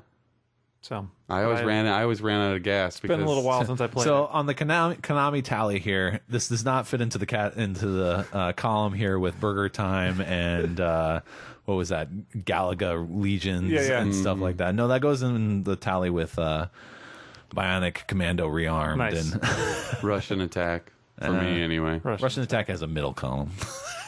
I'll give you a middle column. Two of them. What? I don't know where the second one. I think that was a callback to something you said on a previous episode. Column and it's in the middle. He's flipping you off. That's what it is. I'll break the code. All right, you good on Choplifter HD? All right. I also checked out Trine 2. Yes. From Atlas. Atlas brought it to the XBLA this time. They were originally going to for the first Trine, but it never happened. Yeah. So I don't know what happened there. But sequel to the game from a couple years ago. It is 1,200 points as well. And this is It's a platformer. Is a platformer, puzzler, action, adventure, all of the above. Beautiful looking game. It is a gorgeous game. It's very fantasy based. So you're playing as 3 different characters. You have a wizard simultaneously. Yes, you have a wizard, you have a thief, and you have a knight. Yes. The wizard, you're basically maneuvering through this side-scrolling platformer that you have to also solve the puzzles by using the different abilities of the different characters. Correct. The wizard can create boxes, objects out of the air, and then also manipulate those objects, like telekinesis them around, or pull other objects with his telekinesis. Say teabag for some teabag. He also teabags anybody you kill. He is the teabagger and the TKer. No, and then there's also the thief. Who has a bow and arrow that can make range attacks and uses a grappling hook to get to other areas. And then a knight who has a hammer, a shield, a sword, and basically use him for the attacks and for the melee attacks and busting down things. So basically it becomes a game of orchestrating through these levels and using these 3 different characters that you can change on the fly. And you use that switch between them using the shoulder buttons. The buttons, right? the bumper buttons. And you switch between these characters to solve the different puzzles and get through different areas. And it's very interesting and very well done. It is very well done. And I really love the look and the level design. There's a lot of physics-based things There's in the a game ton as of well. physics. Yeah, it's totally what it is. For solving the puzzles. So there's a lot of, like, for instance, one of the ones early on in the game is that water one where you have to get this water flowing through a certain area. So you have to move objects around and create like a tunnel or a trough, I guess, for the water, and then have the water tip a certain way that the or where this water's hitting, have it move the other way so it falls down this other thing and waters this plant. And so there's a lot of just setting up things like that, which I really like and enjoy. Yeah, it's very cool. I thought it was been really well. I didn't play the first game. It was only on the PS3, and I think online as well on PC. Yeah. But I didn't ever play the first game, but I saw a lot of press about it. And so I was really interested in checking out, too, that it's now cool. is on a format that I would enjoy. Right. Since I want to play everything on the XBL, or on the Xbox, not XBLA. on the XBL? On the XBLA. You do have the 3 different... I did mention you have the 3 different characters. As opposed to the internet. Yes, I didn't want to play it on the internet. They can die, because you do have a life bar for each individual character, and those characters can die, and you are no longer able to use them until you get to another checkpoint. Yeah. And then they come back, and you can use them again. Which Although is that can cool. be kind of debilitating to your puzzles. But you can restart from checkpoints pretty easily. You if I remember correctly. Yeah, you can easily do that. And I think the multiplayer is probably a good key to that. It's got co-op multiplayer, and everyone can basically switch between the same 3 characters. Like, you're not sharing the characters, like so you can have multiple of the same character on screen at a particular time. So that sounds very enticing. It does. It sounds very interesting. I would like to check that out sometime. I do own the game, so I would like to try some with some other people. I'm highly tempted to pick this one up as well. And like a lot of fun. You do get experience points. You collect, I guess, on experience points. You collect these. I can't remember what they are, like vials or something in the game where you collect them all over. And if you collect 50, you can upgrade some of your abilities. Yeah. And so that to me was kind of a pain in the ass. Because I never knew you have to manage 3 different characters, so I didn't know who I ever wanted to like upgrade because it's not like you can upgrade all 3 of Your them. OCD kicks in. I know, but I'm like, well, what's more important? I don't ever use this knight guy. I'm going to go with the thief. So I mean, but it was interesting to see that you could increase all your abilities, and I like that they have that level too because it seems like it would take a lot to upgrade everybody. Right. So it seems like you have to forge your path there pretty carefully. Well, and co-op. The co-op would help. Would help a lot. Yeah. So I recommend checking out. It is just stunning to look at, if anything. Yeah, it is beautiful. Good voice work there, too. Yeah, too. It's all full voice work. The cutscenes are a little, because they're just static images. Isn't there just like art images for the cutscenes? I mean, there are cutscenes with... There's nothing animated, though. The in-game animation. Yeah, there's some of those. But most of the, like, story-wise, it's just like scenes that they're showing still images. That's like Crimson Stuff's Alliance. nice looking, but... Yeah, just like that. Yeah, which was that game that I was trying to refer to before, but I couldn't remember the name. That dungeon crawler game. There. That thing. Derp. Derp. But that's it. It came out a couple weeks ago now, so I'm sure everybody's aware. But yeah, that's my not thoughts me. On it. There you go. Sean missed out on it. Anybody else got XBLA? Nope, I'm tapped out. We good? That's it. Moving on to demos. Demos. Let's do it. Can I get this one out of the way? Squeak it out. This is for the Kinect demo Kung Fu High Impact. I tried this out as well. And this is an interesting concept. So, at first I thought it was really cool because they're taking like still photos from you and you're being put into a comic book. Well, yeah, I didn't realize that's what was going to happen at first. You have to get in these poses and hold it for a little while, and then I'll take a picture. Wow. And I'm like, what's going on? But then it tells a story, and it's superimposed you into there. And so you're like get pretty your dong funny. Out. Yeah. No. Not yet. Always. Lucky. Right, exactly. It works for half right of us, now. I guess. You do all your kung fu in the nude. It's an additional weapon. Right. It's an additional weapon, and it gets in the head of your opponent. Oh, Lord. Literally. Especially if I beat them. High impact. Anyway. But so that's the game, and then you fight all these bad guys. The only problem I have with this, and that's not the only problem I have with this game, but so like they set you up, and so it's you, and you're in the middle of the center of the screen, and it's you, and you have, of course, you have the cool like weird outline behind you. I always like when they do that because then I look weird. I look like a weird like I don't know, ghost or something. But the enemies are attacking from left and right. Yeah. So you've always got to pay attention to the screen. So you're just flailing your arms back and forth because really Isn't that basically every Kinect game? But it's like It's hard because you got to do. There's special moves where you can use both your fists. If you punch both your fists in one direction, you do like this charge across the screen, and that's actually the way I got to places too. Yeah. It was the total like final fight, or not even final fight. It was like one with the weird like 3D graphics. Is there one if you like hold one arm out? Pit Fighter. Yeah, that's it. Yeah. If you hold one arm out and another one up, then it'll charge up and do like a lightning attack or something. Yeah. Like Raiden up in there. And then if you like do a jump, like just jump in place and like throw your hands up in the air, you'll do a backflip.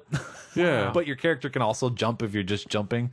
Which was, I had difficulty with the game in particular because I've just rearranged my living room and it is not the most conducive for my Kinect anymore. So it was like my photos all had my feet cut off, like my lower legs cut off, so they were terrible.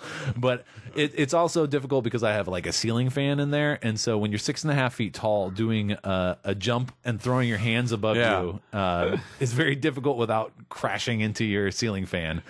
So I didn't do very many somersaults. It was worth checking out in that sense. But I don't know. In the novelty factor? I thought it was kind of fun. But it pulled me in, of course, right off the bat with like the little comic book type thing. Yeah. And then it got to the gameplay, and I was like, I find it really hard to be able to like move my body and not look in that direction. So like if I was doing like a crazy like that's good to know. Yeah. Never attack me from the sides because I won't be able to from looking forward. Or each of us from one different side. Yeah, I'd be like, I can't. If I'm going to attack you, I'll do it while you're driving. So then you can't. You'll be like, which way do I look? If I attack you, it'll be like everything I do from behind. Yes. This is the best show ever. Is it? But I wanted just to warn people about the Kung Fu High. Thank you, appreciate it. For Kinect. Also those. Oh, you could also like punch the ground, which was more difficult for me because my legs were cut off. But if you punch the ground, then it does like this earthquake move or whatever. And these superpower moves like the dash and the ground punch and the electricity have to recharge after you use them, so you can't just like spam the hell out of them. But nice. But it looked you like could punch and kick just regular, and it was working pretty well hit detection wise. You were looking like Pit Fighter. It was like he looked like a Pit Fighter guy. Yeah, they should have done that. Shut up. Pit Fighter HD. Try it out. Kung Fu High Impact. Do it. Final Fantasy 13-2 demo came out. Yes, I was not sure how to what to think about this before I went in because what was it, last summer? Not last summer. I guess it would be 2 summers ago now. But I played Final Fantasy. No, it was just this last summer, wasn't it? Yeah. I played Final Fantasy 13. You sure did. Because it was on sale at Best Buy. I got it for $20. And you got angry. I got angry. There was I think, was that the first Angry Craig episode? Might have been. Might have been. The one that we aired. The first that we aired. That's true. You yell at us all the time off the air. Or did Transformers happen before that? I don't remember. Did I get angry at the last boss in Transformers? I think so. I think so. A little bit. Anyway. You guys, that was the best game you guys ever played. I played. Oh, sorry. Not Transformers, Dark of the Moon, the original Transformers. Yeah, that's right. You did get mad at that boss. Yeah. You were mad about that. That fucking boss would kill you. You were pissed at that. Oh, yeah. Yeah, anyway. That Transformers. So, yeah, a good one. I wasn't quite sure. Plus, Final Fantasy 13, one of the common gripes a lot of people have with it is it's just kind of dull. Like it's very different from the other Final Fantasy 13 or Final Fantasy 13s. Well, there's only 2 of them. There is now. The fact that there's 2 Final Fantasy 13s is still fucking stupid. Well, they had 2 Final Fantasy. What was and it? That 10? was stupid too. It's dumb. I don't know. Whatever. In this case, it's not dumb because this is an improvement. It feels almost like they took all the criticisms and they said, okay, here's a game of everything that you wanted. All right, so 13 was like a demo. And it's pretty awesome. So you're playing as like the sister of one of the main characters from Final Fantasy 13 and this other main new character. And you're traveling through time and going to different places. Oh, that's right, you played it too, you said. I played the demo, and Noel, this is Noel. Noel and Sarah. And basic and one of those is a dude. Yeah, of course. And It's Sarah. He looks like the Kingdom Hearts dude. Actually. He does. He looks weird. a lot like that. It was a little weird. I think that may have been slightly on purpose. Yeah. I was gonna say that doesn't sound weird to me. It sounds like a total grab. But so you're running around. You know, you can talk to people and you can get side quests and sign up for those. And you also have this main objective in the demo. There's like you go to like the past of the city, and there's like this giant monster that's invisible at first, and you're trying to figure out what's going on with that and deal with it. And you're also communicating with somebody who I guess is not in the same time as you. You talk to her. Yeah, that's what I got the gist from, because like I always thought it was the girl that was talking to me. I sincerely hope you said gist. Yeah, that was the gist. But yeah, Sorry, but.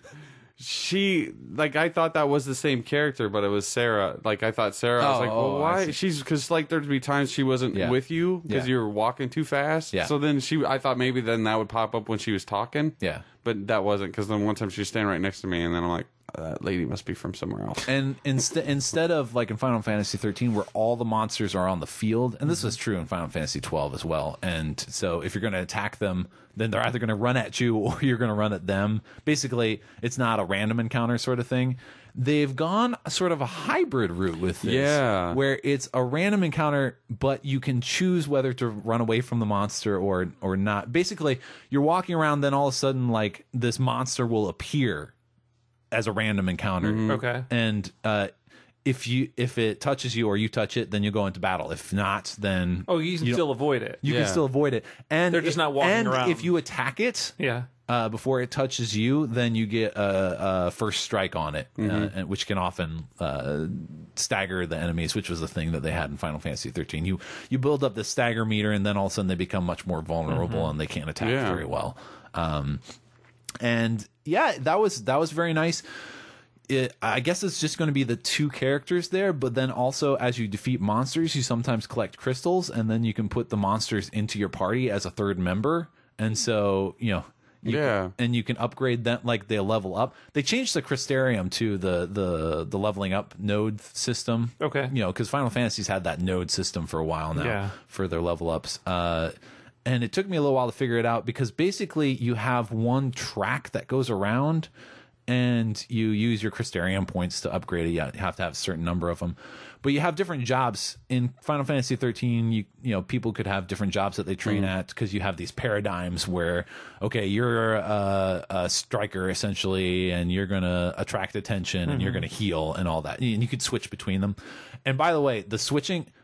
it's been a while since I played Final Fantasy 13, but it feels much more fluid. And see, that was the one thing that I wasn't used to about the game. Right, it is very new, and I liked it. I liked that whole like switching, so then you could go to like a diversity one where everybody, like if you had the 3-party, because you gain a third party member, but when you have that, then one person heals the whole time, and the other two are strikers, or you can just be aggressive. And I liked how over time you got more and more options, right? And I just wanted to almost sometimes just sit and pause. I wish I could pause the battle and just like pay attention, but they do give you a nice little hint of what is in each one of them. I mean, they'll tell you what they do, although if you're not exactly sure what a Ravager does or something then that might make it a little difficult.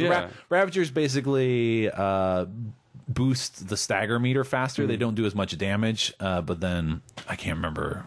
Commandos are going for damage, but they don't increase the stagger meter. So and that was in Final Fantasy 13, but it felt almost more active here, because I think I commented in Final Fantasy 13 it's a little passive. You almost never directly choose what people are going to do for their attacks. You basically just kind of switch paradigms. Yeah, you set them up with, because what I remember playing is you say, okay, I want you to be this, but you don't really get a minute, you don't get into the minutiae of that stuff. But that takes a lot more time. Exactly, without really digging into it. But what I found was I was constantly switching paradigms in an active way, not like as a hassle, but it would be like, okay, now let's hit them really hard. Oh, we're taking some damage. Let's switch over to a more protected one. And okay, so let's build up a stagger meter. Okay, he's staggered. Now let's switch over to a hard hitting one. And so like I was constantly switching back and forth between paradigms, and it was very cool. And having the different monsters in there, because they all have different like types of abilities and they can do different jobs. That was pretty cool. Oh, I was talking about the Crystarium. Sorry. No, that's all right. But basically, the weird thing about the Crystarium is that in the last one, for each job, you had a different tree. but now they all share the same tree, but it depends on which job you're upgrading it for. And so, like, I don't know. It's weird. It's like I can't explain it. I could barely wrap my head around it when I was doing it, and I'm not entirely sure I fully understood what it was. It didn't give much of a tutorial for it, but whenever it comes to those kind of things for me, and that's where Final Fantasy loses me. It's the whole just assigning things and I think this one maintaining. I think it's been simplified. Is Really? the deal is because it's all one tree. It's one track. Basically, you can't really choose branches. Like branch off. Yeah, it'll automatically do that. You have to fill this branch before you can go down this other branch. The thing is that just whatever job you're on. So basically, if, for example, I don't know, one job can learn haste, but another job can learn, like, I don't know, this certain strike. If you choose to learn that strike, you can still learn haste, but now you're going to have to wait a couple stages. You're going to have to do that in a different iteration. It's not going to learn it all at the same time. And it builds out into this tree. So if you want to concentrate on one job, then you can build that up very quickly. And I don't know, I guess it's kind of similar, but it's simplified it by kind of collapsing it all into one tree. And for me, I guess that's kind of a hard concept because I was used to the separate tree. Yeah, right. Yeah. I became used to the thing that was difficult for you. Sure, yeah. So, but I think they've tried to streamline it is what they've tried to do. But Cool. I liked it.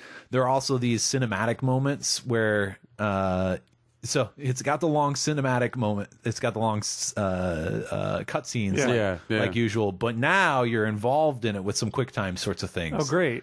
So what am I supposed to do when I fall asleep? No, Lose? No, Yeah. they spaced them out pretty well. That's what happened okay, to me good. last night. But that's nothing against the game. That's nothing. No, I just fell asleep. That's what happens with those games too, where I'm assigning and we're taking turns on attacking. Sometimes I just all of a sudden if I'm tired. No, that happens. Yeah, I just zone out. Which is why I think it's nice that they've made this more active. I mean, that was like 8 times as much in Final Fantasy 13, but now, like I said, I think they're making you switch the paradigms faster, or at least making it more. Making it easier to do that sort of thing, making it more appealing to be switching paradigms. They've got the actions that you can do in the cutscenes, and so keeping you a little more involved, and I think that's helped out a lot as well. I enjoyed it. I am seriously considering checking out Final Fantasy 13-2. I was hoping for just What could go wrong? I was just hoping for more cutscenes. I think it's going to be okay. Okay, good. Unless it has a final boss with 1 hit kills. Motherfuckers. Well, that's what happened. That's what happened to me. I fought that Atlas guy. Yeah. And I like walk up to him, and I'm like, "Oh, I got this." I took his hand on. There's no problem. And he just goes, "Kunk," and just everybody died in my party, and I just stood there like, "Oh, I must have to do something." Yeah, I think that happened to me the first time. And then you got to go, search some more, and you find you got to find something for the Chocobo chick or whatever. Chocobos. That lady's crazy. The Chocobo chick. She's basically a time traveling shopkeeper or whatever, Yeah. but she's dressed up like a chocobo. Yeah. Nice. With like these wing hand things, and Yeah. she's weird. Final Fantasy dudes are really into that. I'm sure they are. They'd like to ride her around. But And when I say Final Fantasy dudes, I mean me. I'll be definitely. I think with the demo being out there, I'll be definitely checking out the rental on this one. Oh, really? Other than what I did with the first. I mean, see how long it takes me, but I think I'm going to enjoy it out. this a lot more than I did the first one. That's good to hear. Yeah. I think it comes out soon. Yeah.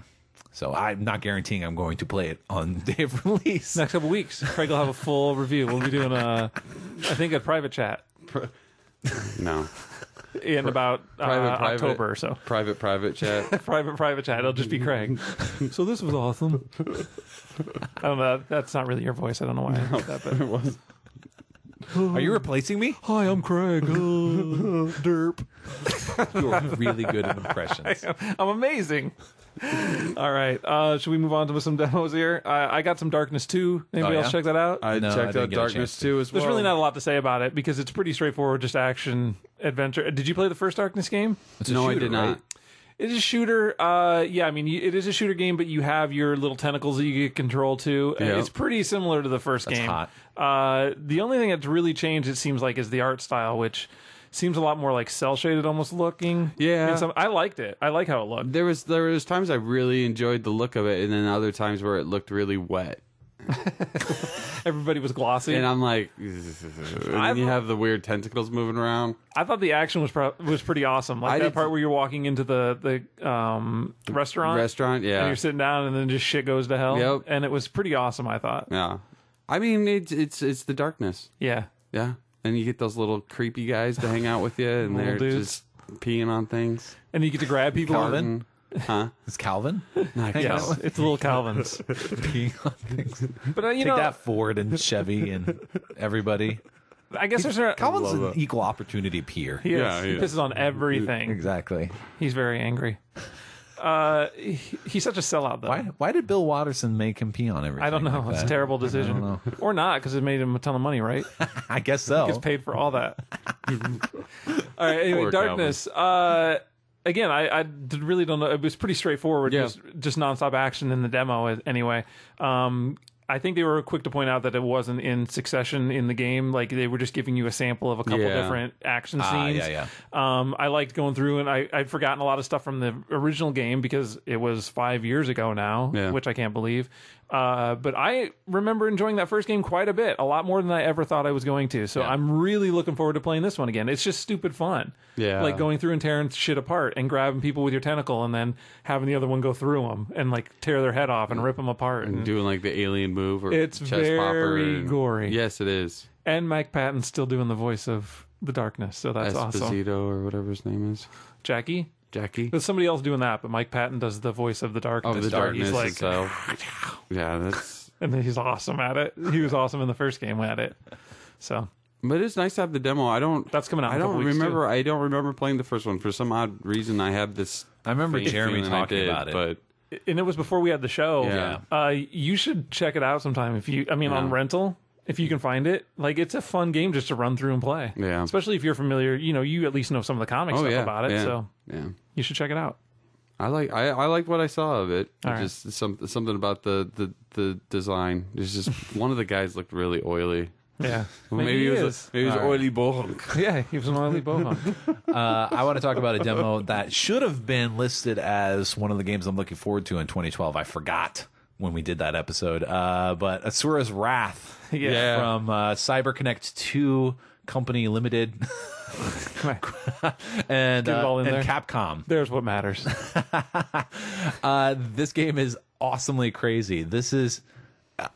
this game is a mess. How the fuck do you explain this? I don't understand the game. Well, see, I've watched a bunch of videos on it, so I understand it a little better. So inform me. Basically, this is kind of playing around with mythology. So Asura is a character from mythology, and he's fighting these gods. And basically, he was betrayed. He was a general for Deus or whatever the main god was, and then he got betrayed and... So then they tried to kill him, and then they took his daughter, and so he's coming back, and he's basically going to just kill everyone. Spoilers. What? That's like the... I know, I'm just You can joking. watch a fucking video for that. That's like the first video they released. I guess I don't have to play it now. But and so the demo includes 2 chapters, I think chapter 5 and chapter 11 or something like that. Filing for bankruptcy. Sorry, bad joke. Which I don't understand. Like, it seemed like that the 11 was pretty close to an end point of the game, and I'm like, what? Well, it was a very different sort of level for it. That's true. From chapter 5. That was just the first. So what I'm wondering about the game, is it all like boss battles like that? I think so. And it's pretty much just boss battle to boss battle to boss battle? I think so. There's no connecting points in between, like platforming or action adventure? I don't know. I don't think so. Okay. You can play El Shaddai for that. I guess. Or God of War. Yeah. But it's pretty I like how they present everything, because it is these episodes, or these... No, do they call them episodes? Chapter. It wasn't a chapter? Or was it episode? I think it's episodes because they're like a television show. Yeah. There's even a break in the middle, like where a commercial would be, and it's got like the little placard. Yeah. It's basically like an anime TV show kind of come to life. That's where it's totally like Dragon Ball. except without being boring like Dragon Ball, Exactly. where you have to wait for everything because this is fucking action. But it's still extreme. nonstop ridiculous. It is, and shit is. That's what I liked about Dragon Ball, but I didn't want to see guys powers up for The fucking 30 dude minutes. tries to crush him with a giant finger from space, and it's coming in like. So how did that giant appendage? Were you okay with that? Yeah. Well, because you had a problem with big appendages earlier, so I just know It was proportional to his body. Oh, so it's the disproportionate Yeah. giant appendages. Yeah, okay. of course. I just want to make sure. Oh, I'm sorry. trying to- I thought I made that clear earlier. You weren't listening. I never did. No, in fact, his torso was bigger than the rest of his appendages. So, are you okay with giant torsos? Well, he was just fat. Oh, okay. Anyway, And so it's it gets nuts. it's largely quick time events. Yeah. But like not like hyper quick time. Like you have I felt like I had enough time to hit things. I think you have a good amount of time. and I For like me, and I you like the did. interaction. You Yeah. know, there would be things like bracing yourself, and so you do like a left stick or a right stick to the right to Yeah. put down your right foot, and then your left foot, and then you like grab things. I thought that was pretty cool. But then is also more combat oriented stuff, and a lot of it seemed. Well, there's ranged combat, and then there's also close combat. And the ranged combat you largely do in Chapter 5, where you can kind of lock on targets, and you can shoot. You can just generally shoot at the target, but you can also shoot these lock on attacks. It's got a very Space Harrier feel. A little- yeah. in It's that such a mix zone. of like a ton of. Yeah. I know.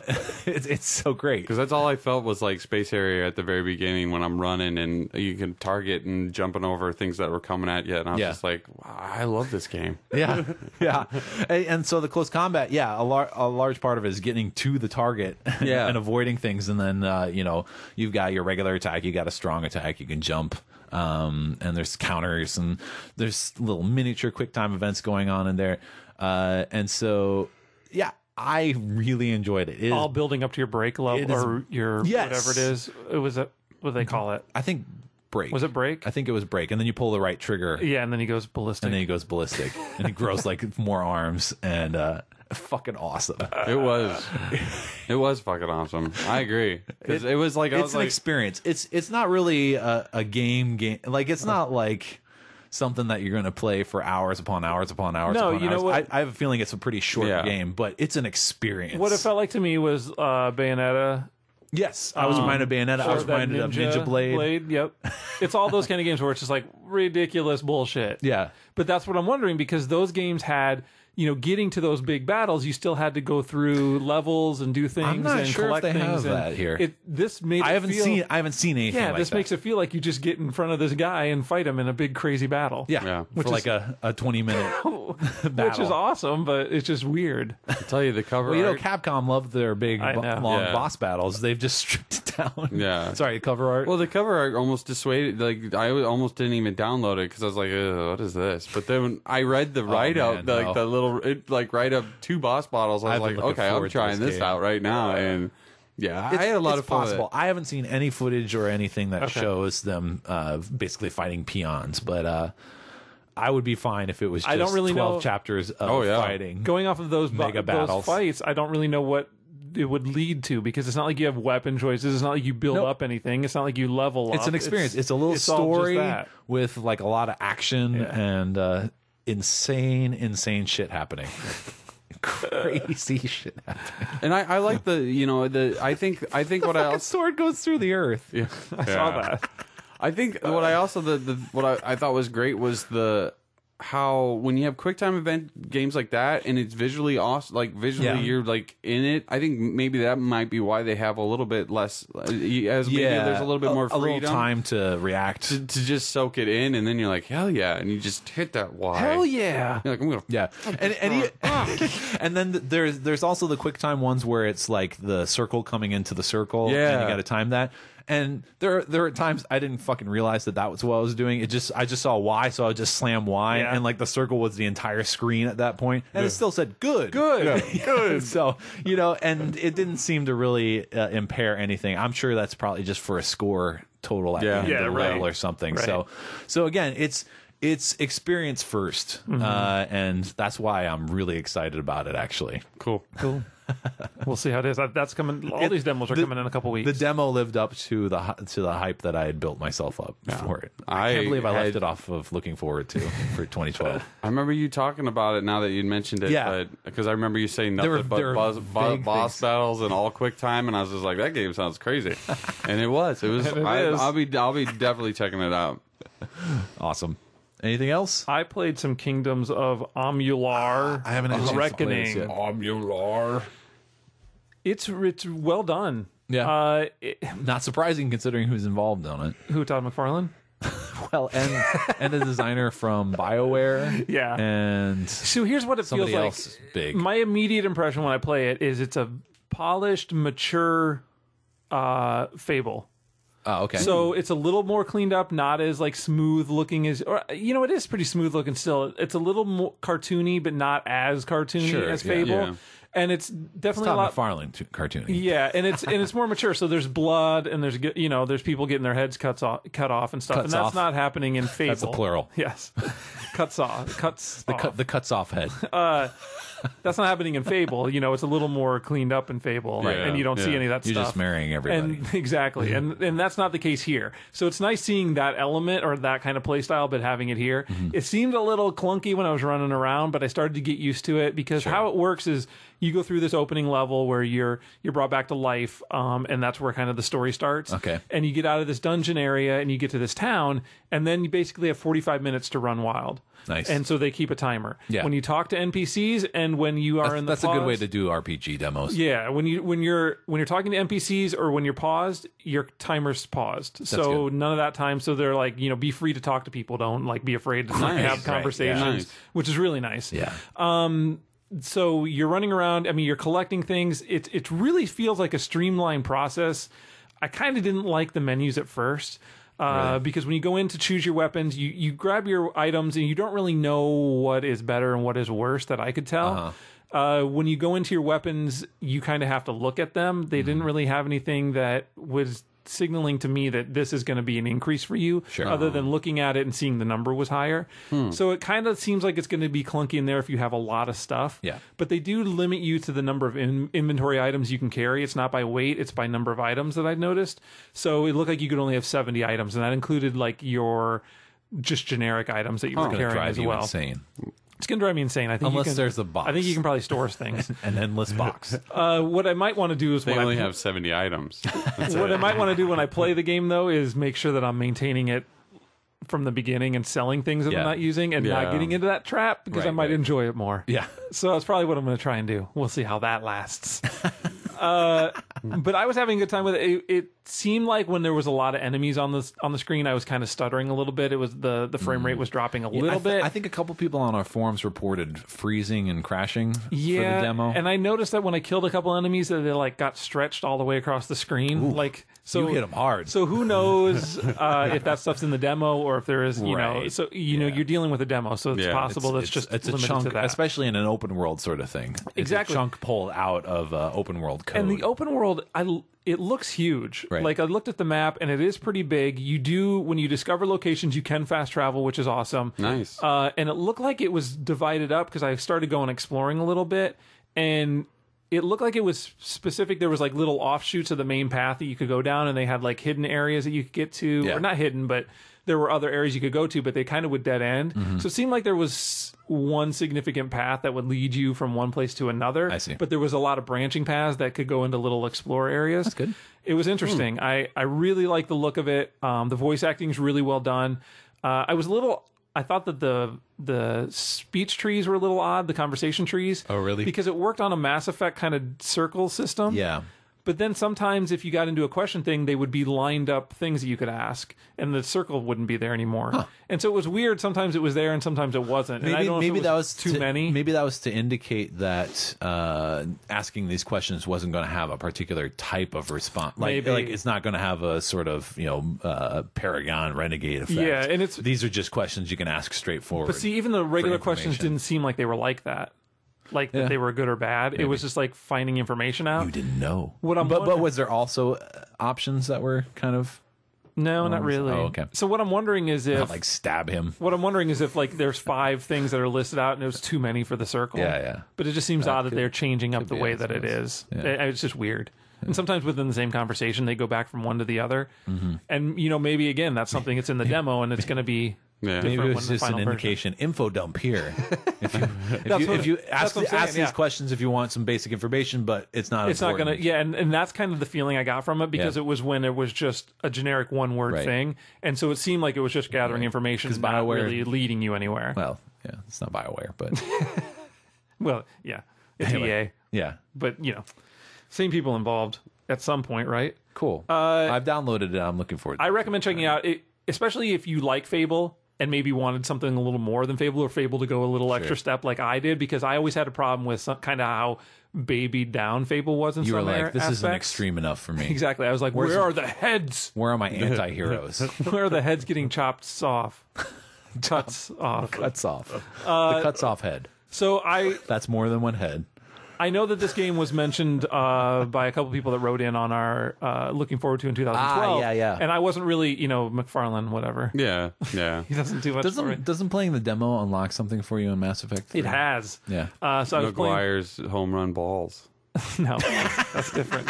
That's Holmes run ball. I was playing through and it unlocked Thank you very much. armor for Mass Get the Effect correct 3 or plural. something like that, which I was I'm an like, English I'm teacher. in. Oh, really? It was awesome. I think they're going to have. And if you play the Mass Effect 3 demo, you get something. Yeah, for I think they're Knights of crossing Amalur. over Nice. with that stuff. So that's interesting. I highly recommend it. But I did see that they're doing a special edition. Like there's 4 different levels of the special edition of the game that's coming out. There's like an $80 game. Of course. An $80 Does one come with a figurine? Yeah, well, hold on. There's an $80 version that's a special edition, and then there's like a $200 version that comes with the big troll statue, and then there's a $275 version that is that version, but it's signed by either Todd McFarlane, R.A. Salvatore, the guy the author, and the BioWare guy. So it's signed by one of those 3 for $275. That sounds awesome. I want the For BioWare $275, how about you fucking all 3 sign 300 of them? Oh my God. How about you do that? Seriously. That is lame. Well, were you going to buy it? I'm jealous it's sold out. Yeah, That's all it is. No, but it's very interesting. I'm definitely going to check it out. It seems like it's pretty deep, or allows for that, and it seems like it's going to be fun. Cool. Are you planning on falling asleep to it, Sean? I might. I think you should. I don't know. I mean, I've downloaded it. Check out the demo. Is it third person? Yes. Okay. And that helps. Because it's BioWare. Yeah. Or it's not BioWare. Why do I keep... Close enough. I think it's the cross-promotion with Mass Effect it's 3 all that them keeps being making me involved. think it's BioWare. I did forget to mention, you do have the attack styles in the game. You do a regular melee attack, but then there's all these different kind of branching out as far as like leveling up your character. Yeah. And you can learn different skills. You can pick the different kind of characters that you want to be up front. Kind of like Dragon Age. Exactly. It's still pretty streamlined and limited, but there is a lot of options there still, and in how you want to play that character. They get into these fate cards that are in the game, which those come up as well. Really not probably a lot of point in going into them in the demo because you'll play it and figure it out. I'll talk about it when I talk about the game. Yeah. The range attacks were really cool because you get this bow, and it was unlimited amounts of arrows. Yeah. You could only just shoot 6, and then you'd have to wait for them to refill a little bit. So I liked that you had unlimited, but they were timed limited. So that was really cool. So check it out. It seemed like a lot of fun, and I'm looking forward to Awesome. Cool. Any other demos? I'm done. That's it. Let's do our disc stuff, our brief disc stuff. Sure. Brief it out, kids. I will just touch up. We kind of talked about it at the beginning of the show. I bought the season pass for Gears 3. Right.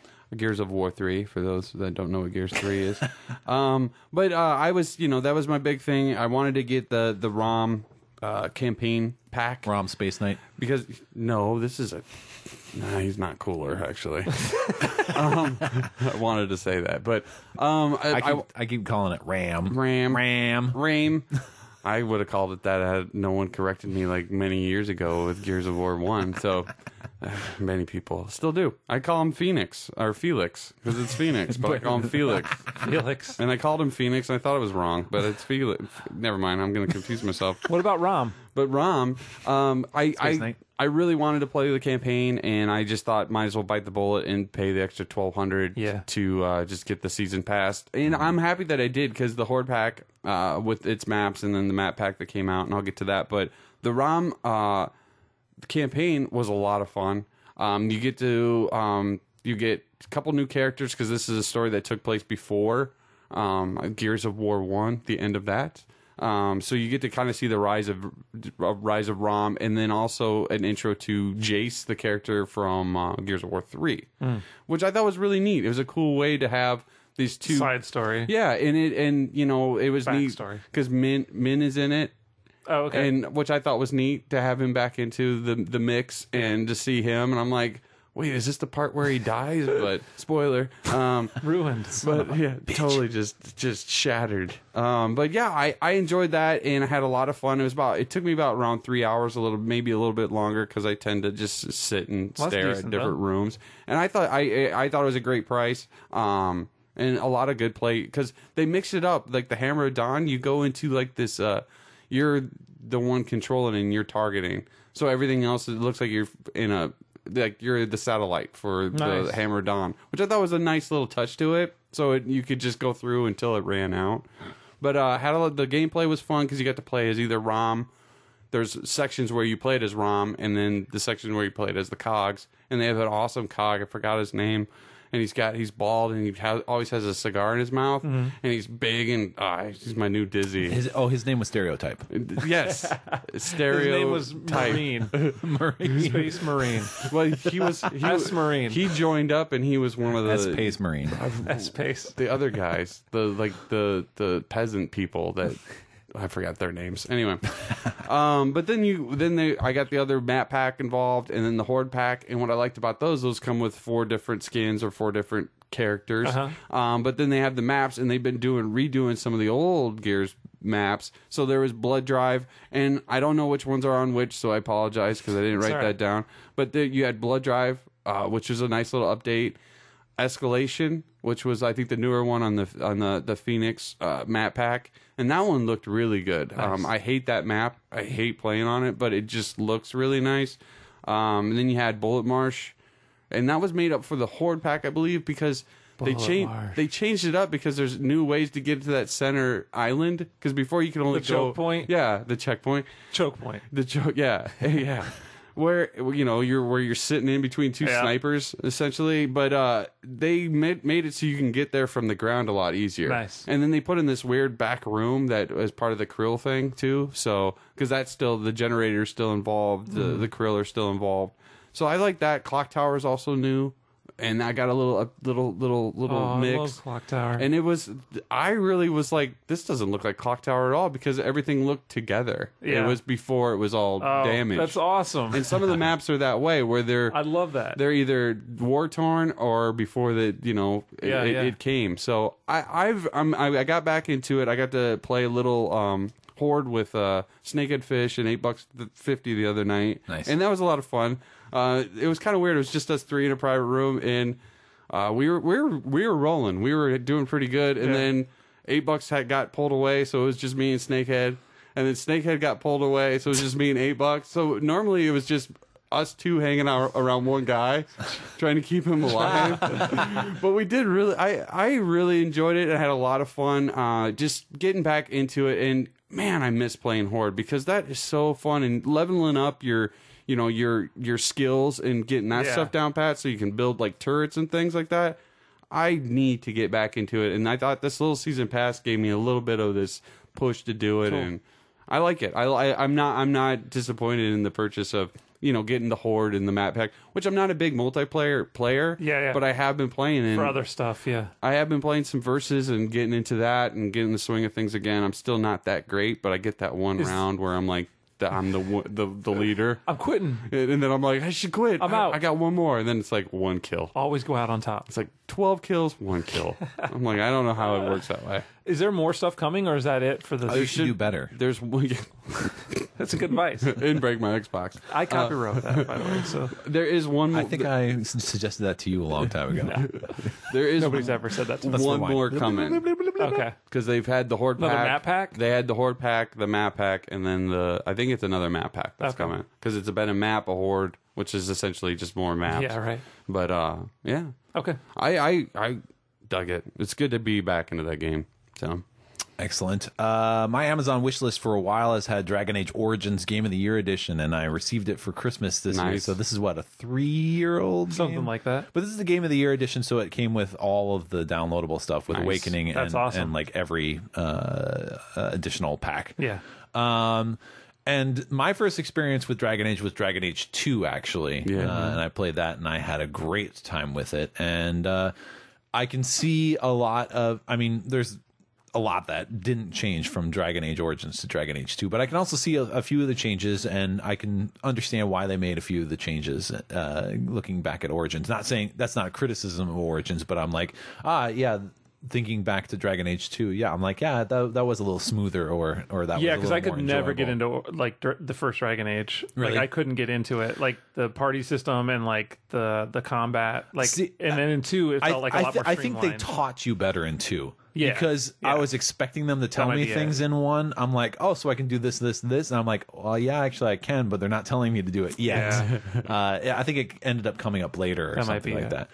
But yeah, a lot of fun. I made the mistake of my first character being a mage, and mages in these first-person party-based RPGs, not exactly the best first choice. Die all the time. What's that? Die all the time? Yeah, well, yeah, and you're basically stuck with being mostly ranged attack. Sitting in back. Yeah, exactly. So I kept having to switch to another player basically whenever we got in a fight, because otherwise my party would die. Right. But and so then I kind of gave up on that character and restarted as like a dwarf rogue or whatever, and that's a lot more fun. But some really good decision-making stuff. You know, some difficult choices. Spoiler here for this 3-year-old game. But when I started the mage, the human mage track, basically mages are people who can use magic are feared in this world, and so they're basically corralled into this one tower, the circle, and they're guarded by the chantry and all of this. And so you start off in the circle, and you're this up and coming mage, and you have like this little trial to basically get promoted at the very beginning. And then I'm wandering around, and then this dude, who I guess is my buddy, he talked to me like once before then. This was a bit of a problem for me with the decision making, because I got the impression he was supposed to be a long time friend or whatever, because he was very nonchalant with me. But then at the same time, you know, I'm like, well, that could just be his way or something. Right. But anyway, then he's like, hey buddy, I got something to tell you. And he's like, I'm totally banging this chantry girl, and we found out that I'm going to be lobotomized, so we're going to try to escape, and we need your help. And I'm like, fuck, I just got promoted, and I'm trying to role play this thing, and let me see about, I got to go do this thing. I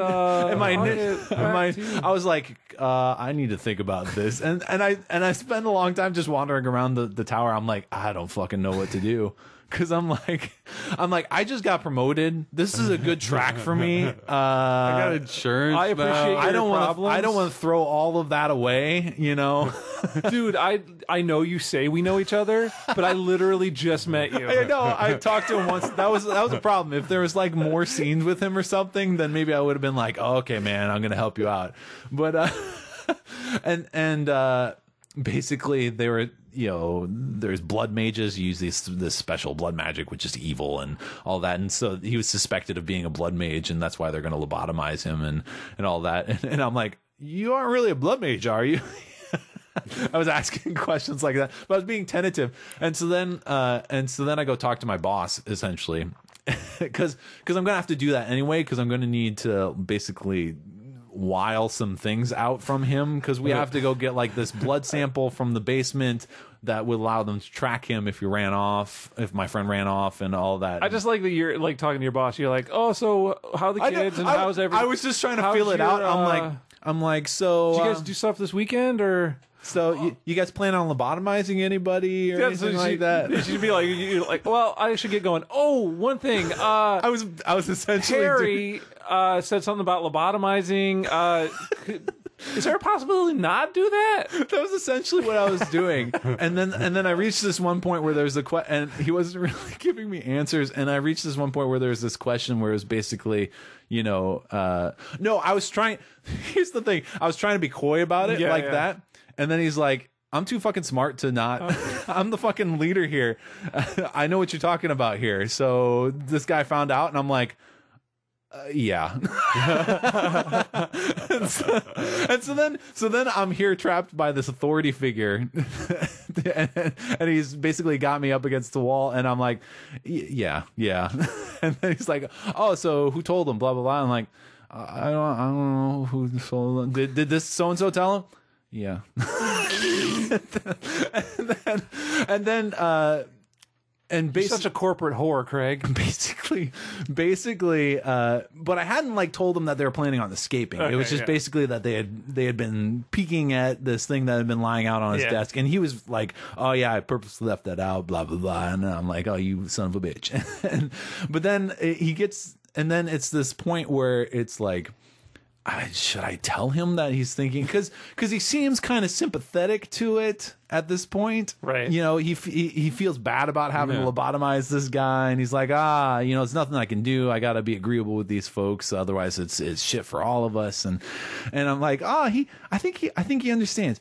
Okay, maybe I'll try asking. And for a moment, I debated maybe I'll do a save, and then I'm like, I'm not gonna punk out like that. If I'm gonna ask the question, I'm gonna fucking ask the question. You puss out like me.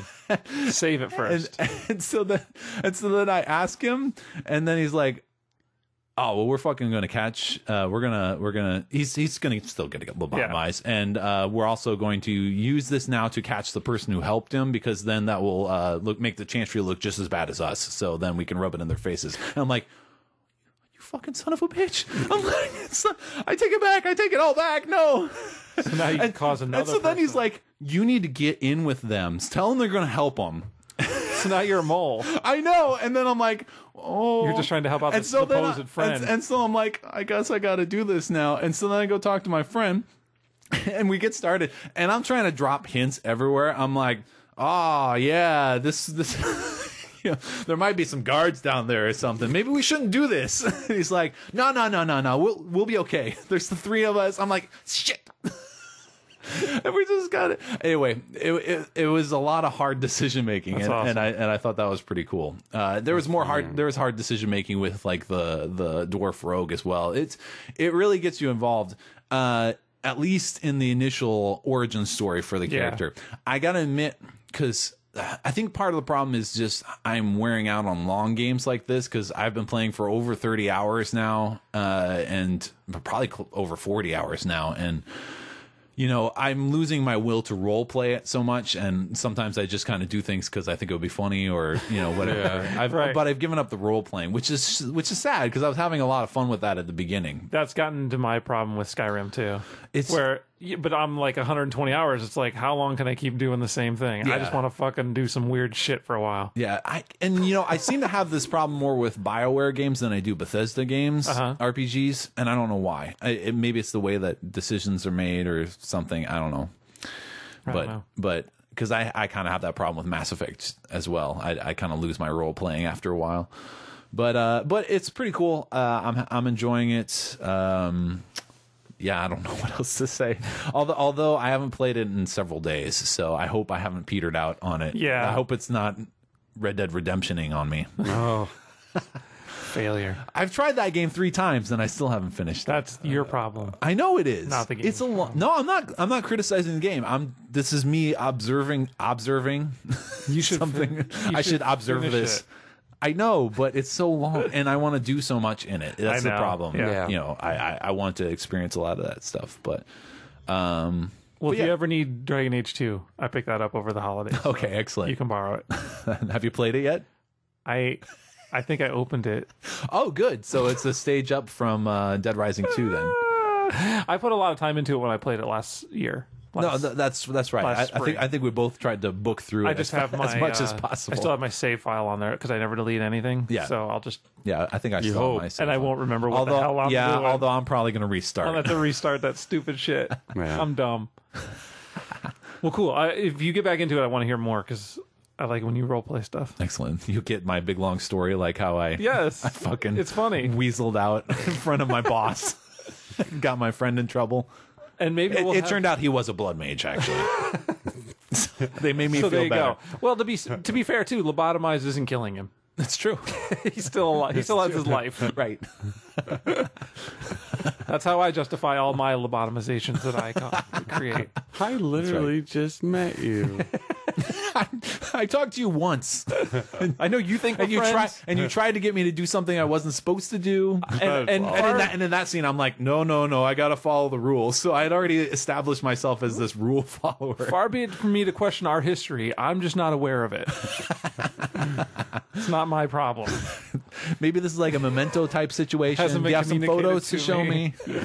All right. Is that it for games? Yes. For our big this show is longer than our last one. Yeah, and it's weird for not. I can't imagine if we had actual games.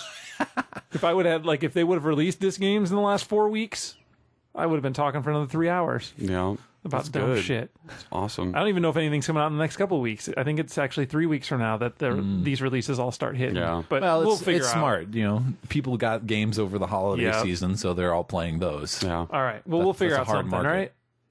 Yeah, we always do. Yeah. I'll just play Saboteur again. There you go. I should finish that. Signed in podcast. I should finish that game. Did you finish Gunstringer yet? Signedinpodcast.com. That is our website. You can check out links to our Twitter, our Facebook, all of our past episodes.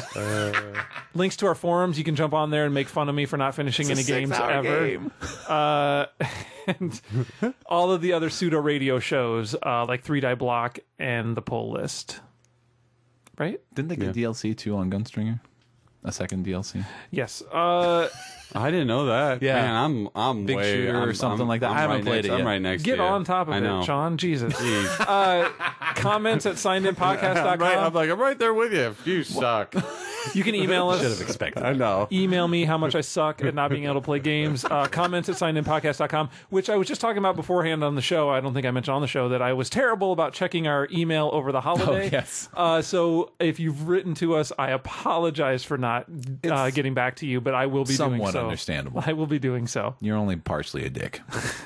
I'm fully. Next episode. Bragging there. I'm fully. I'm like erect. I'm a human-sized dick. That's what I tell all the ladies. Which, as being an oversized appendage, must drive you insane. Being across from me. No, but you don't have any other appendages then. Not that you can see. Oh my god, I don't know where this is going. Let's not go down that road. I don't know what we're going to talk about next week, but I'm probably going to guarantee next episode it's better than this. Yeah, next episode. So we'll see you then. Thanks, everybody. Thank you. Bye.